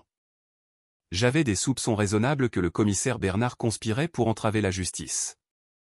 L'enregistrement a été fait dans le but de documenter ce crime. La juge Lefebvre tendit la main. Quand et où cet enregistrement a-t-il été fait? Mardi soir, vers 19h05, dans le parking souterrain du palais de justice. Le commissaire Bernard m'a approché immédiatement après que j'ai quitté le bâtiment. Chloé tendit son téléphone, l'écran affichant le fichier audio avec l'horodatage et la durée. 3 minutes 47 secondes. La conversation a été initiée par lui, pas par moi. J'ai activé l'enregistreur de mon téléphone quand il a proféré ce que j'ai perçu comme une menace. La juge connecta le téléphone au système sonore de la salle d'audience. Un grésillement crépita dans les haut-parleurs. Puis des voix émergèrent avec une clarté surprenante. L'acoustique du parking avait créé un écho qui donnait aux 2 locuteurs une voix plus ample. La voix de Bernard vint en premier, mesurée et confiante. Maître Mercier un instant. Une pause, des bruits de pas s'approchant, puis la voix de Chloé. Commissaire. C'était toute une performance aujourd'hui. On appelle ça de la légitime défense. Impressionnant comme vous avez réussi à projeter un homme 2 fois plus lourd que vous sans verser une goutte de sueur. Il a frappé le premier. La vidéo est claire. Oh, j'ai vu la vidéo. Tout le monde l'a vu. C'est ça le problème. Vous faites passer Stéphane pour un imbécile. Et par extension, vous donnez une mauvaise image du service. Une autre pause, le bruit d'une portière de voiture se fermant au loin. Puis la voix de Bernard, plus proche maintenant. Stéphane est une tête brûlée, mais c'est ma tête brûlée. Abandonnez l'affaire. Laissez tomber la famille Martinez. Pas question. Le rire de Bernard était creux, sans humour. Alors je suppose que nous nous reverrons bientôt. Et Chloé, vous ne portez plus l'uniforme. Vous n'avez pas la protection que vous croyez avoir. L'enregistrement aurait dû s'arrêter là, mais il continua. Un froissement de tissu, suggérant un mouvement. Puis la voix de Bernard baissa encore, devint presque conversationnelle dans sa menace. Stéphane ne sera pas la dernière personne que vous perdrez. Si la brigadier-chef Dubois continue de fouiner, elle pourrait voir son accès à la salle des scellés révoqué de façon permanente. Ce genre de choses arrive quand les gens ne comprennent pas comment le système fonctionne. Un silence s'étira pendant 5 secondes. Puis la voix de Chloé. Menacez-vous une enquêtrice de l'IGPN? J'explique la réalité. L'affaire Diallo reste enterrée. Le roi est à la retraite en Occitanie maintenant, profitant de la vie. Même si vous trouviez le rapport balistique, ce que vous ne ferez pas, il ne correspondrait pas aux témoignages que nous avons donnés. Nous nous en sommes assurés. L'enregistrement se termina par un clic. La salle d'audience resta silencieuse, chacun digérant ce qu'il venait d'entendre. Le commissaire Bernard était devenu pâle, sa posture confiante s'effondrant en quelque chose qui ressemblait à une panique à peine contenue. Stéphane Dubois parla dans le silence, sa voix craquant. Il l'a admis. Vous l'avez tous entendu l'admettre. Bernard se tourna vers Stéphane, les yeux flamboyants. Toi, tu te tais. Tu n'avais qu'une chose à faire. Garder ta bouche fermée et laisser le syndicat gérer ça. Mais tu n'as même pas pu, huissier. La voix de la juge Lefebvre trancha leur confrontation avec la finalité d'une porte de cellule qui claque. Placé en garde à vue le commissaire Bernard et le brigadier-chef Dubois. J'ordonne une enquête immédiate du procureur général en vertu de l'article 11 du Code de procédure pénale. Dysfonctionnement au sein d'un service de police. Fabien Moreau resta figé, pris entre son devoir d'huissier et sa loyauté envers l'institution qu'il employait depuis 20 ans. Sa main plana près de sa radio, mais ne la saisit pas. Huissier Moreau, n'avez-vous pas entendu mon ordre? Le ton de la juge Lefebvre aurait pu geler le feu. 2 gendarmes du tribunal, différents des huissiers habituels, ne répondant qu'à l'administrateur du tribunal, apparurent de l'entrée latérale. Ils se déplacèrent avec une efficacité routinière vers Bernard et Stéphane, les mains sur leurs menottes. Vous n'avez aucune autorité, dit Bernard, mais sa voix manquait de conviction. Il connaissait la loi aussi bien que n'importe qui. La salle d'audience d'un juge était un territoire souverain, et elle venait de l'entendre avouer une conspiration et une obstruction sur bande. Je veux mon avocat. Vous aurez accès à un avocat en temps voulu. La juge Lefebvre fit signe aux gendarmes. Article 434-4 du Code pénal, destruction ou dissimulation de preuves. Article 451. Association de malfaiteurs. Vous venez d'avouer les deux sur un enregistrement fait dans un espace public. Les gendarmes s'approchèrent de Bernard, qui se tenait avec une dignité rigide pendant qu'il lui passait les menottes. Stéphane reçut le même traitement, bien que ses épaules s'affaissent dans la défaite plutôt que le défi. Alors qu'ils étaient conduits vers la zone de détention, Stéphane se retourna pour regarder Chloé. Je témoignerai, dit-il assez fort pour que tout le monde l'entende. Contre tous. Le roi, Bernard, tous ceux impliqués dans la dissimulation de l'affaire Diallo. Parlez d'abord à votre avocat, répondit Chloé, sans méchanceté. Vous en aurez besoin. Le public explosa de nouveau en chaos, mais cette fois, la juge Lefebvre le permit. Les journalistes se précipitaient vers les sorties, déjà en train de rédiger des articles qui domineraient les nouvelles du soir. Sandrine Martinez s'effondra dans les bras de sa fille, sanglotant d'un chagrin qui avait enfin trouvé une validation. Lucas se tenait derrière elle, le visage mouillé de larmes, répétant « Il a avoué, maman. Il a avoué. » Comme une prière. Manon Dupont rassembla ses dossiers avec une précision mécanique, son visage de la couleur du papier. Elle avait lié sa carrière à l'étoile de Bernard, et cette étoile était maintenant en train de s'écraser sur terre. Son téléphone vibrait sans cesse, probablement son bureau appelant pour gérer la crise, mais elle l'ignora. Au dernier rang, la brigadier-chef Patricia Dubois croisa le regard de Chloé et hocha la tête une fois, un geste qui exprimait le respect, la solidarité, et peut-être le soulagement que quelqu'un ait enfin fait ce qu'elle avait eu trop peur de faire elle-même. La juge Lefebvre attendit que la vague initiale se calme avant de parler. L'audience est levée jusqu'à lundi matin à 9 h. Madame la substitut, j'attends de vous que vous informiez votre parquet qu'ils devront désigner un nouveau magistrat pour cette affaire. Vous êtes dessaisie avec effet immédiat. La bouche de Manon s'ouvrit, se referma. Madame la juge, je n'ai pas été, vous avez accepté des contributions de campagne du même syndicat qui protégeait ces policiers. C'est suffisant pour un conflit d'intérêts. Considérez-vous chanceuse que je ne vous signale pas au Conseil supérieur de la magistrature. Le marteau de la juge Lefebvre tomba une dernière fois. L'audience est levée. 1 heure plus tard, Chloé était assise dans le bureau de la juge Lefebvre, un bureau lambrissé qui sentait les vieux livrer le café fort. La juge avait enlevé sa robe, révélant un chemisier simple et un pantalon qui la rendaient plus humaine, moins comme un instrument de justice descendu d'en haut. C'était l'utilisation de preuves la plus extraordinaire que j'ai vue en 30 ans sur le banc, dit la juge Lefebvre, versant 2 tasses de café d'une carafe qui devait infuser depuis l'aube. Elle entendit une à Chloé. Je ne sais pas si je dois vous féliciter ou vous condamner pour outrage à la cour. Je comprends, madame la juge. Chloé accepta la tasse mais ne but pas. Ses mains tremblaient encore légèrement de l'adrénaline. Le Conseil de l'ordre examinera votre conduite. L'enregistrement, l'altercation physique avec le brigadier-chef Dubois même justifié, c'est très irrégulier. La juge Lefebvre s'installa dans son fauteuil avec un soupir qui parlait de trop d'années passées à voir la justice bafouée. Ils examineront si vous avez violé les règles de déontologie en dissimulant votre lien antérieur avec l'affaire. J'ai divulgué mon passé professionnel dans ma déclaration de conflit d'intérêts lorsque j'ai accepté l'affaire Martinez. C'est dans le dossier. Mais vous ne l'avez pas divulgué à la partie adverse ou au tribunal avant aujourd'hui. L'expression de la juge s'adoucit légèrement. Je ne dis pas que vous aviez tort, sur le plan éthico-légal. Je dis que vous vous êtes fait des ennemis puissants aujourd'hui, et qu'ils utiliseront tous les outils disponibles pour vous détruire.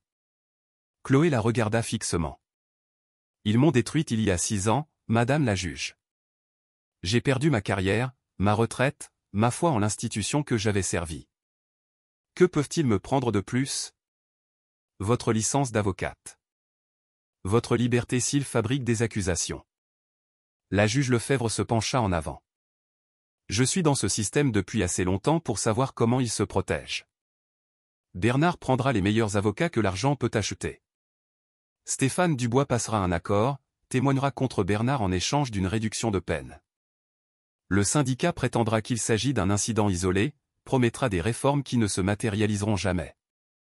Et quelque part dans ce processus, vous deviendrez la méchante, l'ex-flic vengeresse avec une hache à affûter. Alors j'aurais dû me taire? Laisser les mensonges de Stéphane Dubois incontestés? Non. Le seul mot portait le poids d'une vie passée à regarder la balance de la justice penchée du mauvais côté. Vous auriez dû faire exactement ce que vous avez fait. Mais n'attendez pas de gratitude. N'attendez pas que le système change du jour au lendemain. La justice est lente, désordonnée et incomplète. Et elle vous brisera le cœur à plusieurs reprises. Elles restèrent assises en silence un moment. 2 femmes de côtés opposés du banc, mais du même côté de l'histoire. Finalement, la juge Lefebvre reprit la parole. Pour ce que ça vaut, si j'avais été sur le banc en 2019 quand vous avez déposé cette plainte, je vous aurais cru. Les mots frappèrent plus fort que Chloé ne s'y attendait. Elle cligna rapidement des yeux, refusant de laisser les larmes se former. Merci, madame la juge. Le cirque médiatique à l'extérieur du palais de justice était pire que tout ce que Chloé avait connu. Les cases de reportage s'alignaient sur 3 rangées. Les antennes paraboliques s'étendaient vers le ciel comme des fleurs cherchant le soleil. Les journalistes se précipitèrent en avant à son apparition, créant un mur de microphones, de caméras et de questions criées. Maître Mercier, depuis combien de temps prévoyez-vous de révéler votre passé de policière? Étiez-vous en mission d'infiltration dans l'affaire Martinez? Pensez-vous que le commissaire Bernard sera condamné? Qu'est-il arrivé à Kylian Diallo? Léa apparut à son coude, se frayant un chemin à travers la foule avec une efficacité surprenante pour quelqu'un qui mesurait à peine un M60. Elles atteignirent la voiture de Léa sans que Chloé ne dise un mot, bien que les caméras les aient suivies jusqu'au bout. À l'intérieur du véhicule, les portes verrouillées contre le chaos, Léa parla enfin. Ton téléphone n'arrête pas de sonner. Toutes les organisations de défense des droits civiques de France veulent te parler.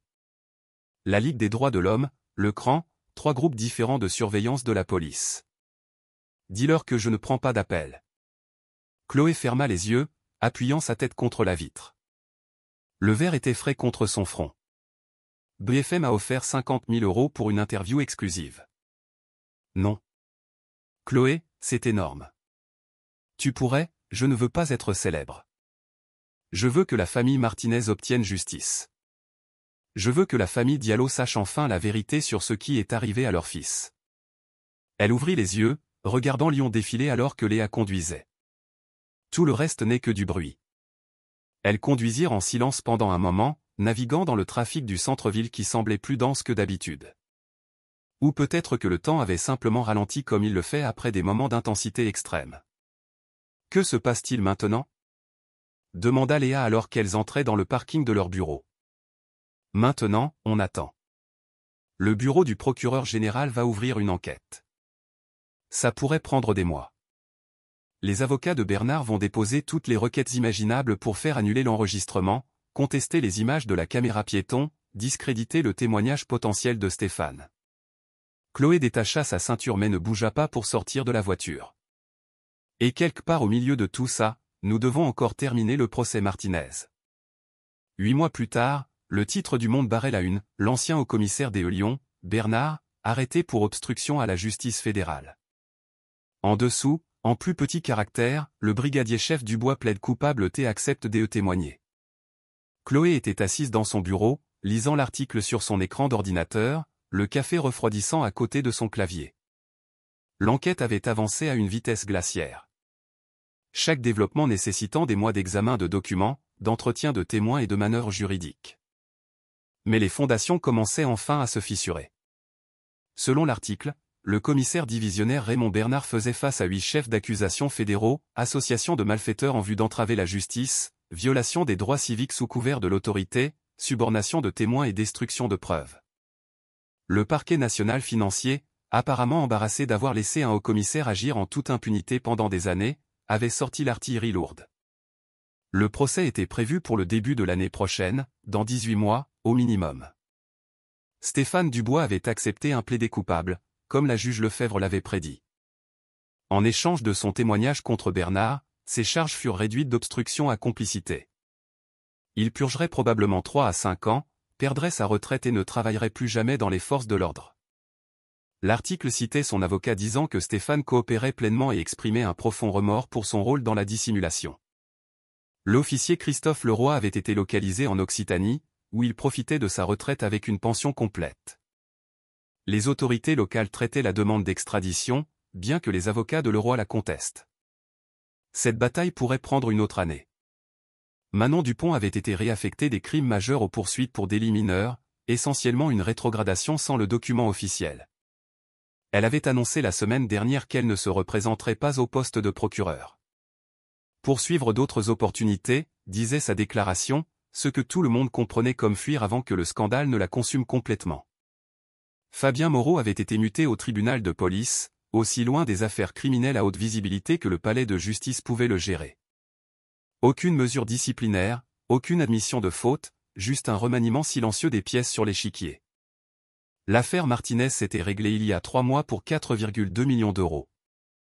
La ville choisissant de payer plutôt que de faire face à un jury après tout ce qui avait été révélé. Sandrine Martinez avait utilisé une partie de l'argent pour créer un fonds de bourse au nom de Lucas pour les jeunes ayant survécu à la violence policière.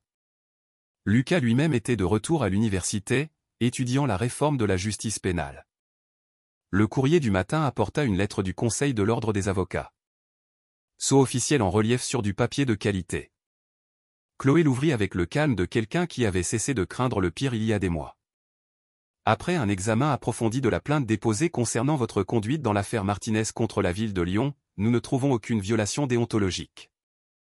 Vos actions étaient conformes à votre devoir de représenter avec zèle votre cliente et d'exposer un faux témoignage. Ce dossier est clos.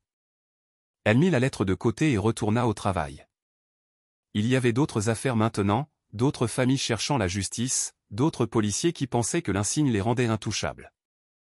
Le téléphone sonnait constamment. Les recommandations affluaient. Elle et Léa avaient embauché 2 collaborateurs juste pour gérer la charge de travail.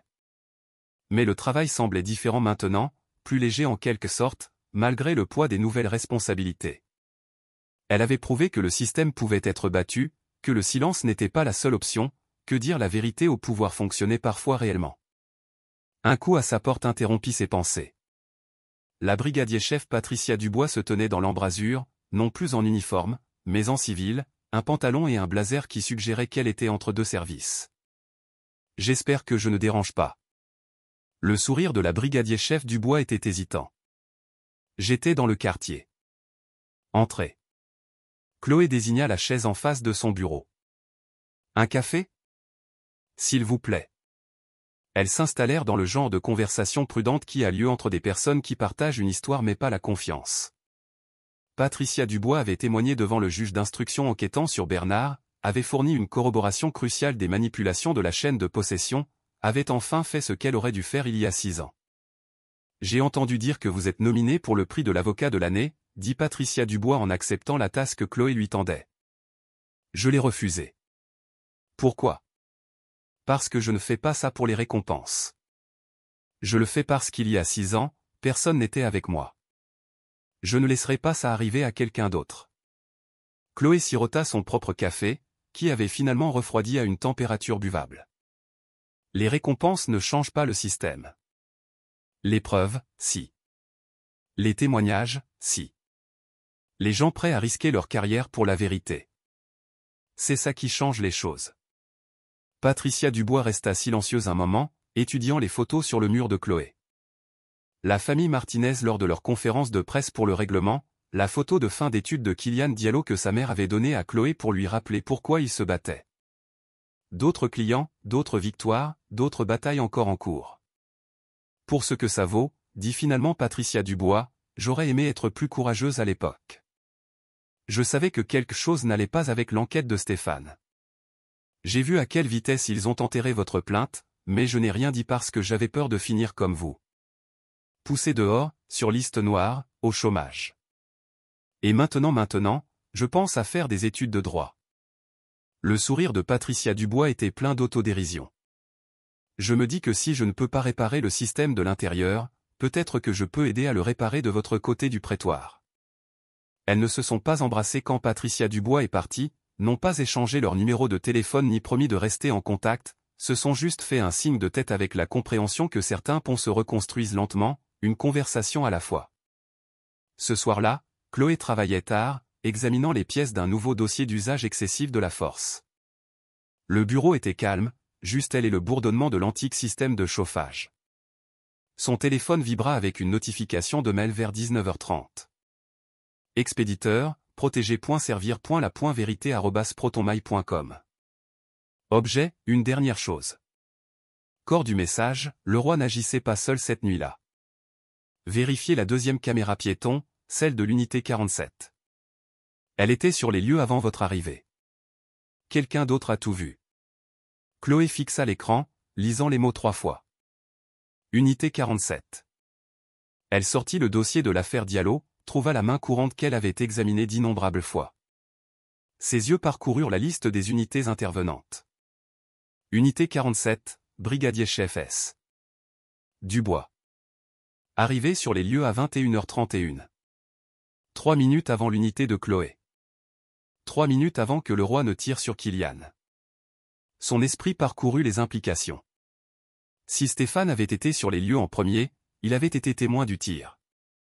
Il avait regardé le roi planter le couteau. Il n'avait pas seulement enterré sa plainte plus tard. Il avait été complice depuis le début. Elle prit son téléphone, appela Léa, tomba sur la messagerie, appela ensuite Patricia Dubois. Le téléphone sonna 4 fois avant de décrocher. Dubois. C'est Chloé Mercier. J'ai besoin que vous vérifiez quelque chose. La caméra piéton de Stéphane Dubois de la fusillade de Diallo, unité 47. A-t-elle déjà été versée au dossier? Bruit de papier, clic de clavier. Donnez-moi 1 minute. Chloé attendit, arpentant son petit bureau. 6 pas en avant, 6 en arrière. Il est indiqué qu'il a activé sa caméra à 21h28, dit enfin Patricia Dubois. Mais les images versées au dossier ne commencent qu'à 21h36, après le tir. La partie antérieure est listée comme corrompue ou manquante. Combien de temps manque-t-il? 8 minutes, de l'arrivée sur les lieux jusqu'à après le tir. Une pause. Vous pensez à ce que je pense? Stéphane a été témoin de toute la scène. Il était là quand le roi a tiré sur Kylian. Il a regardé le roi planter le couteau. Il faisait partie du coup depuis le début. Et quand vous l'avez signalé, il a enterré la plainte pour se protéger, pas seulement Bernard et le roi. La voix de Patricia Dubois portait un mélange de colère et de résignation. Même son accord de plaider coupable ne mentionne pas cela. Il a seulement admis avoir couvert l'enquête, pas d'avoir été témoin. Pouvons-nous obtenir les images originales? J'en doute. Les registres des scellés montrent que le fichier a été consulté par quelqu'un avec des droits d'administrateur la veille du jour où Stéphane a déposé son rapport d'enquête. Même schéma que pour votre caméra. Consulté, corrompu, impossible à récupérer. Chloé arrêta de faire les 100 pas. Qui avait les droits d'administrateur en 2019? Le grade de capitaine est au-dessus, y compris Stéphane lui-même. Il venait d'être promu brigadier-chef, ce qui lui donnait un accès administrateur provisoire pendant ses 6 premiers mois. Les pièces du puzzle s'emboîtèrent avec une clarté écœurante. Stéphane n'avait pas seulement couvert sa plainte. Il avait détruit ses propres preuves de caméra qui auraient corroboré son récit. Il s'était protégé depuis le début, pas seulement en suivant les ordres de Bernard. Ça change son accord de plaider coupable, dit Chloé. Il a témoigné qu'il n'avait appris l'existence du couteau planté que par votre plainte. Mais s'il en a été témoin, il a menti sous serment au juge d'instruction. Vous voulez déposer une requête pour révoquer son accord de plaider coupable? Chloé y réfléchit. Stéphane coopérait enfin. Aidait enfin à faire tomber Bernard et le roi. Révoquer son accord le rendrait à nouveau non coopératif, pourrait faire capoter toute l'accusation. Mais cela signifiait aussi le laisser échapper à sa responsabilité dans la mort de Kylian. Justice contre stratégie. Vérité contre opportunisme. Le calcul éternel qui lui faisait haïr le système même en travaillant à l'intérieur. Pas encore, dit-elle finalement. Mais documentez tout. Si le témoignage de Stéphane contre Bernard s'effondre ou s'il essaie de minimiser son rôle, nous aurons des munitions.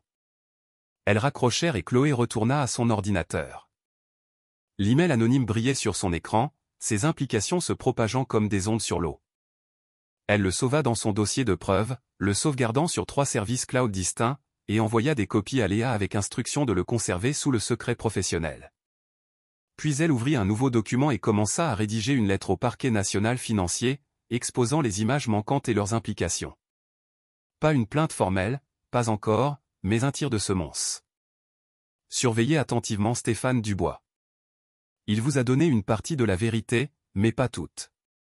Le ministère de la Justice avait ouvert une enquête sur les pratiques de la police de Lyon 3 semaines après l'arrestation de Bernard.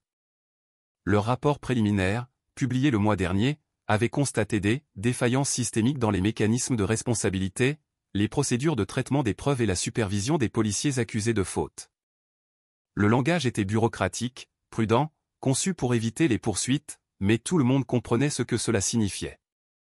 Le service était corrompu de haut en bas, et la réforme prendrait des années.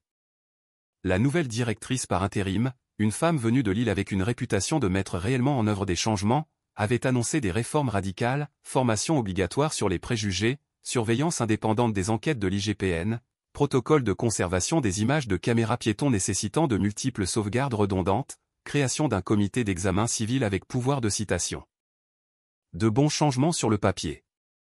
Reste à voir s'ils survivraient au contact de la réalité.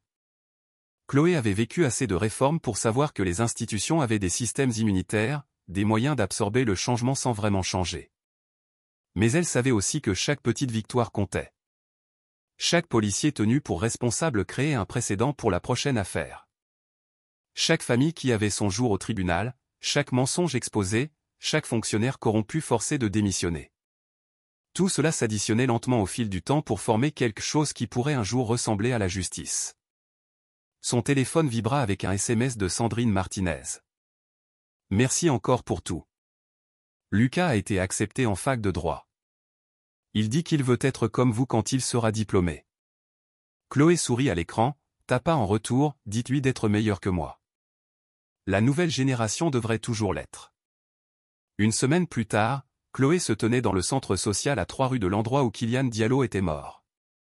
Le bâtiment sentait le détergent industriel et l'espoir, une combinaison qui définissait chaque association luttant pour servir les quartiers que la ville avait oubliés. Sandrine Martinez l'avait invité à la cérémonie d'inauguration de la maison des jeunes Kylian Diallo pour la justice, financée par l'argent du règlement et décorée de photos de la vie de Kylian, un rappel qu'il avait été une personne, pas seulement un numéro de dossier. La foule était petite mais déterminée. La mère de Kylian, Valérie Diallo, se tenait à l'avant, vêtue de la couleur préférée de son fils, le bleu, et tenant une photo encadrée de lui en toche de fin de collège. Elle avait vieilli de 10 ans en 6 ans, le chagrin creusant des rides autour de ses yeux et de sa bouche qu'aucune justice ne pourrait effacer. Ce centre enseignera aux jeunes leurs droits, dit Valérie, sa voix forte malgré les larmes qui coulaient sur son visage. Il leur donnera des ressources lorsqu'ils seront contrôlés par la police. Il leur rappellera qu'ils comptent, que leur vie a de la valeur, qu'ils méritent d'être en sécurité dans leur propre quartier. Elle se tourna vers Chloé, tenant toujours la photo de Kylian. Il y a 6 ans, Maître Mercier a essayé de dire la vérité sur ce qui est arrivé à mon fils. Ils l'ont puni pour ça. Ils ont essayé de la faire taire, mais elle n'a jamais cessé de se battre. Et grâce à elle, la mort de Kylian a enfin un sens. Les applaudissements furent discrets, respectueux. C'étaient des gens qui comprenaient que les victoires étaient partielles, que la justice était incomplète, que parvenir jusqu'ici avait exigé des sacrifices que la plupart des gens ne comprendraient jamais.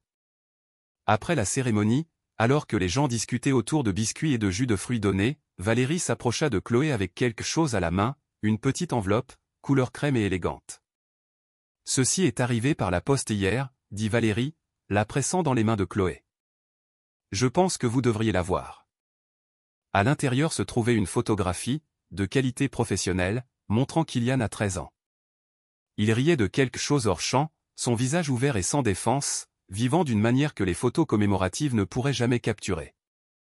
Au dos, Valérie avait écrit « Merci de l'avoir vu ». Pas seulement une affaire, mais une personne qui méritait mieux. La gorge de Chloé se serra. Elle avait vu des centaines de photos de scènes de crime, lu d'innombrables dépositions, examiné tellement de preuves que les détails individuels se confondaient. Mais cette photo, Kylian vivant, heureux, plein de l'avenir qui lui avait été volé, c'était la raison de tout ce combat. « Je la garderai, » dit-elle doucement. Comme un rappel. Cette nuit-là, Chloé retourna à son bureau une fois de plus, incapable de dormir, trop nerveuse par les événements de la journée pour se calmer. Elle plaça la photo de Kylian sur son bureau, à côté de la photo de la famille Martinez et des autres. Une galerie grandissante de personnes que le système avait laissé tomber jusqu'à ce que quelqu'un décide de s'en soucier. Son écran d'ordinateur clignotait avec de nouvelles notifications de mai, plus de recommandations d'affaires, plus de familles désespérées que quelqu'un les croie, plus de policiers se cachant derrière des insignes qu'ils avaient déshonorés. Le travail ne s'arrêtait jamais. Le système ne cessait jamais de générer de l'injustice, mais les gens prêts à le combattre non plus. Le bureau semblait plus petit à 7 heures. 21h30 un jeudi soir, l'immeuble vide à l'exception du concierge 3 étages plus bas. La lampe de son bureau projetait de longues ombres sur des piles de dossiers, chacun représentant une vie perturbée, une famille brisée, une défaillance du système. Le café dans sa tasse était froid depuis des heures. Elle avait de toute façon cessé de le goûter. Elle ouvrit un nouvel email, celui-ci d'une adresse qu'elle ne reconnaissait pas. Ancien policier, information sur la falsification de preuves au commissariat du 8e arrondissement. Pouvez-vous aider ? Le curseur clignotait dans le champ de réponse, attendant. Les doigts de Chloé planaient au-dessus du clavier. Elle pensa à l'avertissement de la juge Lefebvre. Cela vous brisera le cœur à plusieurs reprises. Pensa à l'aveu de Patricia Dubois. J'aurais aimé être plus courageuse.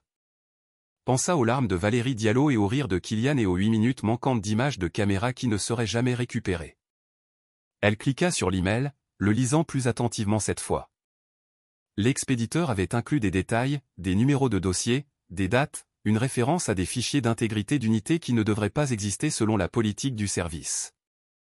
De vrais détails, pas les vagues théories du complot qui remplissaient sa boîte de réception chaque semaine. Cette personne savait où les cadavres étaient enterrés.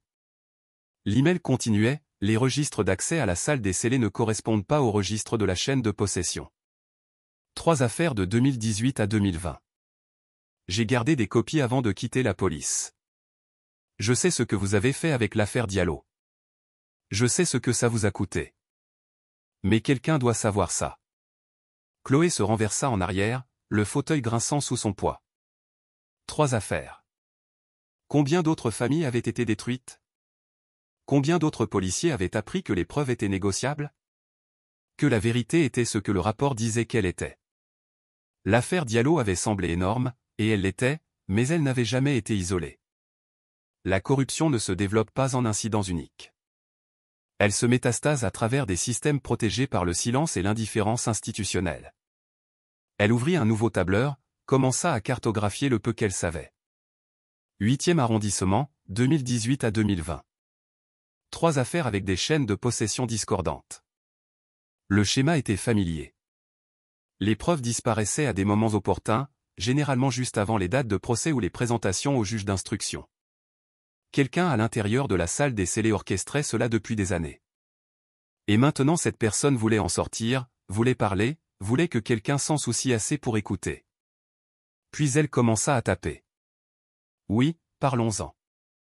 Voici mon numéro sécurisé. Elle cliqua sur envoyer et ferma l'ordinateur portable. Demain apporterait de nouvelles batailles, de nouvelles preuves à rassembler, de nouveaux mensonges à exposer. Ce soir, elle savourait la petite victoire d'avoir survécu à une autre journée dans un combat qui ne finirait jamais vraiment. Son téléphone vibra une dernière fois alors qu'elle rassemblait ses affaires pour partir. Un SMS d'un numéro inconnu. L'unité 47 n'était pas la seule sur les lieux tôt. Vérifiez la main courante pour les unités en attente à proximité pendant les 15 minutes avant le tir. Quelqu'un écoutait tout le temps.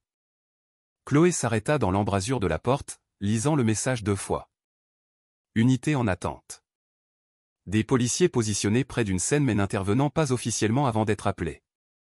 C'était la procédure standard pour les renforts, mais si quelqu'un avait été en attente à proximité pendant la fusillade de Diallo, elle sortit la main courante sur son téléphone, faisant défiler jusqu'au 14 septembre 2019, trouva la note qu'elle avait ignorée auparavant, se concentrant sur les unités intervenantes plutôt que sur les positions de soutien. Unité 23 en attente à États-Unis Viviani. Superviseur de service selon le protocole. Superviseur de service. Elle croisa les affectations de service de cette nuit-là. Le superviseur de l'unité 23 en septembre 2019 était le commissaire Raymond Bernard, récemment promu, pas encore directeur, mais déjà en position de contrôler le récit si quelque chose tournait mal. Les pièces s'emboîtèrent avec une clarté écœurante. Bernard n'avait pas seulement couvert la fusillade après coup. Il avait été là, pas sur la scène, mais assez près pour tout entendre se dérouler à la radio. Assez près pour intervenir en quelques minutes si nécessaire. Assez près pour commencer à gérer l'histoire avant même que le corps ne soit froid. Elle ouvrit le registre complet, traçant les horodatages du trafic radio.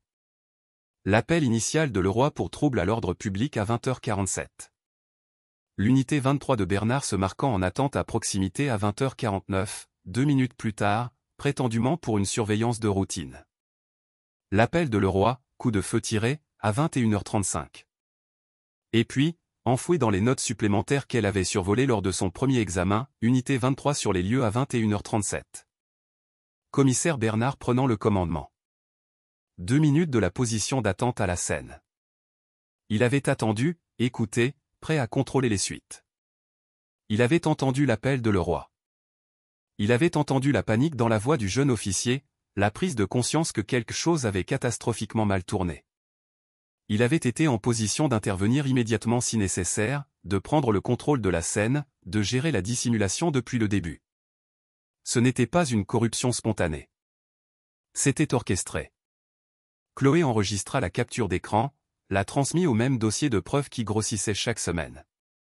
Elle créa un nouveau sous-dossier intitulé « Analyse du schéma des unités en attente » et commença à extraire les mains courantes d'autres tirs policiers controversés des 5 dernières années. Si Bernard avait utilisé cette tactique une fois, il l'avait utilisée auparavant. Les superviseurs ne se trouvaient pas par hasard en attente à proximité lors de tirs policiers, sauf s'ils savaient que quelque chose allait mal tourner ou l'avaient orchestré eux-mêmes. Le bureau sembla soudain plus froid. Ou peut-être que c'était juste le poids de comprendre jusqu'où cela allait. Elle attrapa son manteau, vérifia que son ordinateur était en sécurité dans son sac, puis éteignit les lumières, verrouilla la porte du bureau et sortit dans la nuit lyonnaise. La ville s'étendait devant elle, 1 million de personnes et d'innombrables histoires d'injustice attendant d'être entendues. Elle n'était qu'une avocate avec un petit cabinet.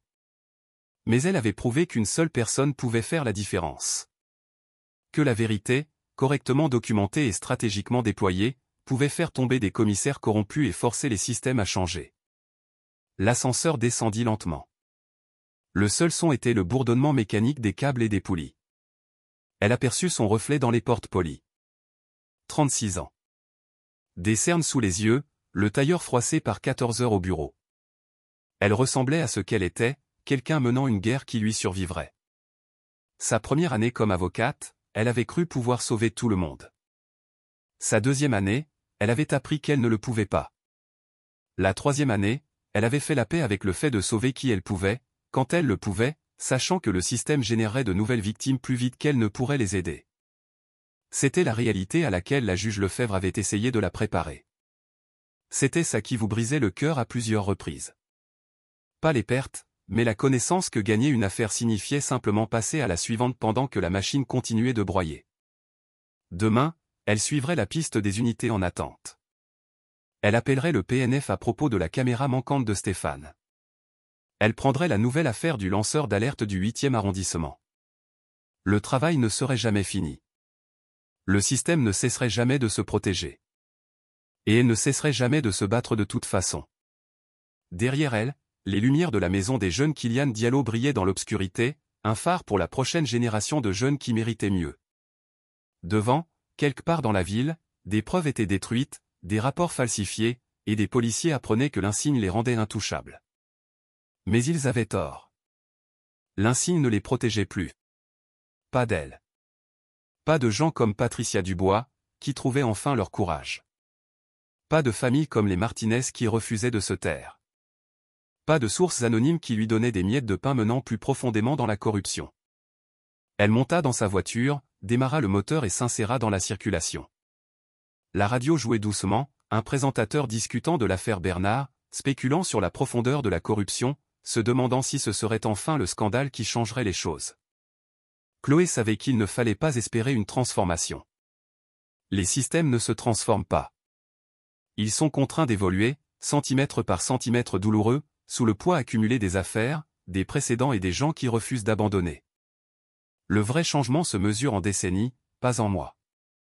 En petites victoires qui s'appuient les unes sur les autres, pas en révélations spectaculaires qui réparent tout du jour au lendemain. Mais ce soir, en traversant la ville qu'elle avait autrefois juré de protéger en tant que policière et qu'elle protégeait maintenant en tant qu'avocate, Chloé s'autorisa un moment de satisfaction. Le commissaire Bernard allait être jugé. Stéphane Dubois avait perdu tout ce qu'il chérissait. Christophe Leroy ferait enfin face à ses responsabilités. Et quelque part, un adolescent qui aurait pu être le prochain Kylian Diallo franchirait les portes de ce centre de jeunes et apprendrait qu'il avait des droits, qu'il comptait, que la justice, bien que tardive et imparfaite, était toujours possible. Elle pensa aux images de caméras manquantes, aux unités de superviseurs en attente, aux emails caviardés qui suggéraient une corruption atteignant plus haut que quiconque ne l'avait encore prouvé. Affaires inachevées, fil à tirer, dossiers à construire. L'affaire Martinez nécessitait encore des auditions de témoins. Le procès civil Thompson était embourbé dans des litiges sur la communication des pièces. Les avocats de la ville contestaient chaque demande de documents, chaque interrogatoire, étirant le processus dans l'espoir que la famille abandonne ou accepte une somme dérisoire. Ils ne le feraient pas. Madame Thompson avait déjà dit à Chloé qu'elle se battrait jusqu'à son dernier souffle, jusqu'à ce que tout le monde sache ce qui était vraiment arrivé à son fils lors de ce contrôle routier. La plainte pour homicide involontaire de la famille Chen faisait face à des requêtes en irrecevabilité qui prendraient des mois à résoudre. Chaque affaire un petit front dans une guerre plus grande. Chaque victoire incrémentale, chaque revers temporaire. C'était la réalité du changement systémique. Pas des révélations explosives, mais une usure progressive. Pas des héros qui réparent tout, mais des gens ordinaires qui refusent d'abandonner. Mais c'était le combat de demain. Ce soir, elle avait survécu. Elle avait gagné. Et elle avait vécu pour se battre un autre jour. Le feu de circulation devant elle passa au rouge. Elle s'arrêta, attendant dans la lueur des feux arrière et des lampadaires, entourée d'une ville qui ne dormait jamais et ne cessait jamais de générer les conflits qu'elle avait consacré sa vie à résoudre. Son téléphone vibra une dernière fois. Une autre recommandation. Une autre famille désespérée. Un autre policier qui devait apprendre que l'insigne n'était pas un bouclier contre la responsabilité. Le feu passa au vert. Elle appuya sur l'accélérateur et avança vers ce qui allait suivre, portant le rire de Kylian Diallo dans sa mémoire, la gratitude de Valérie dans son cœur et le poids de la justice inachevée sur ses épaules. Derrière elle, les lumières de la ville s'estompaient dans le rétroviseur. Devant, quelque part dans l'obscurité, la prochaine bataille attendait. Et Chloé Mercier, ancienne policière, avocate de la défense, gardienne des vérités que le système voulait enterrer, roulait vers elle sans hésitation. La justice était lente. La justice était incomplète. La justice vous brisait le cœur à plusieurs reprises. Mais la justice, une fois enclenchée, était impossible à arrêter.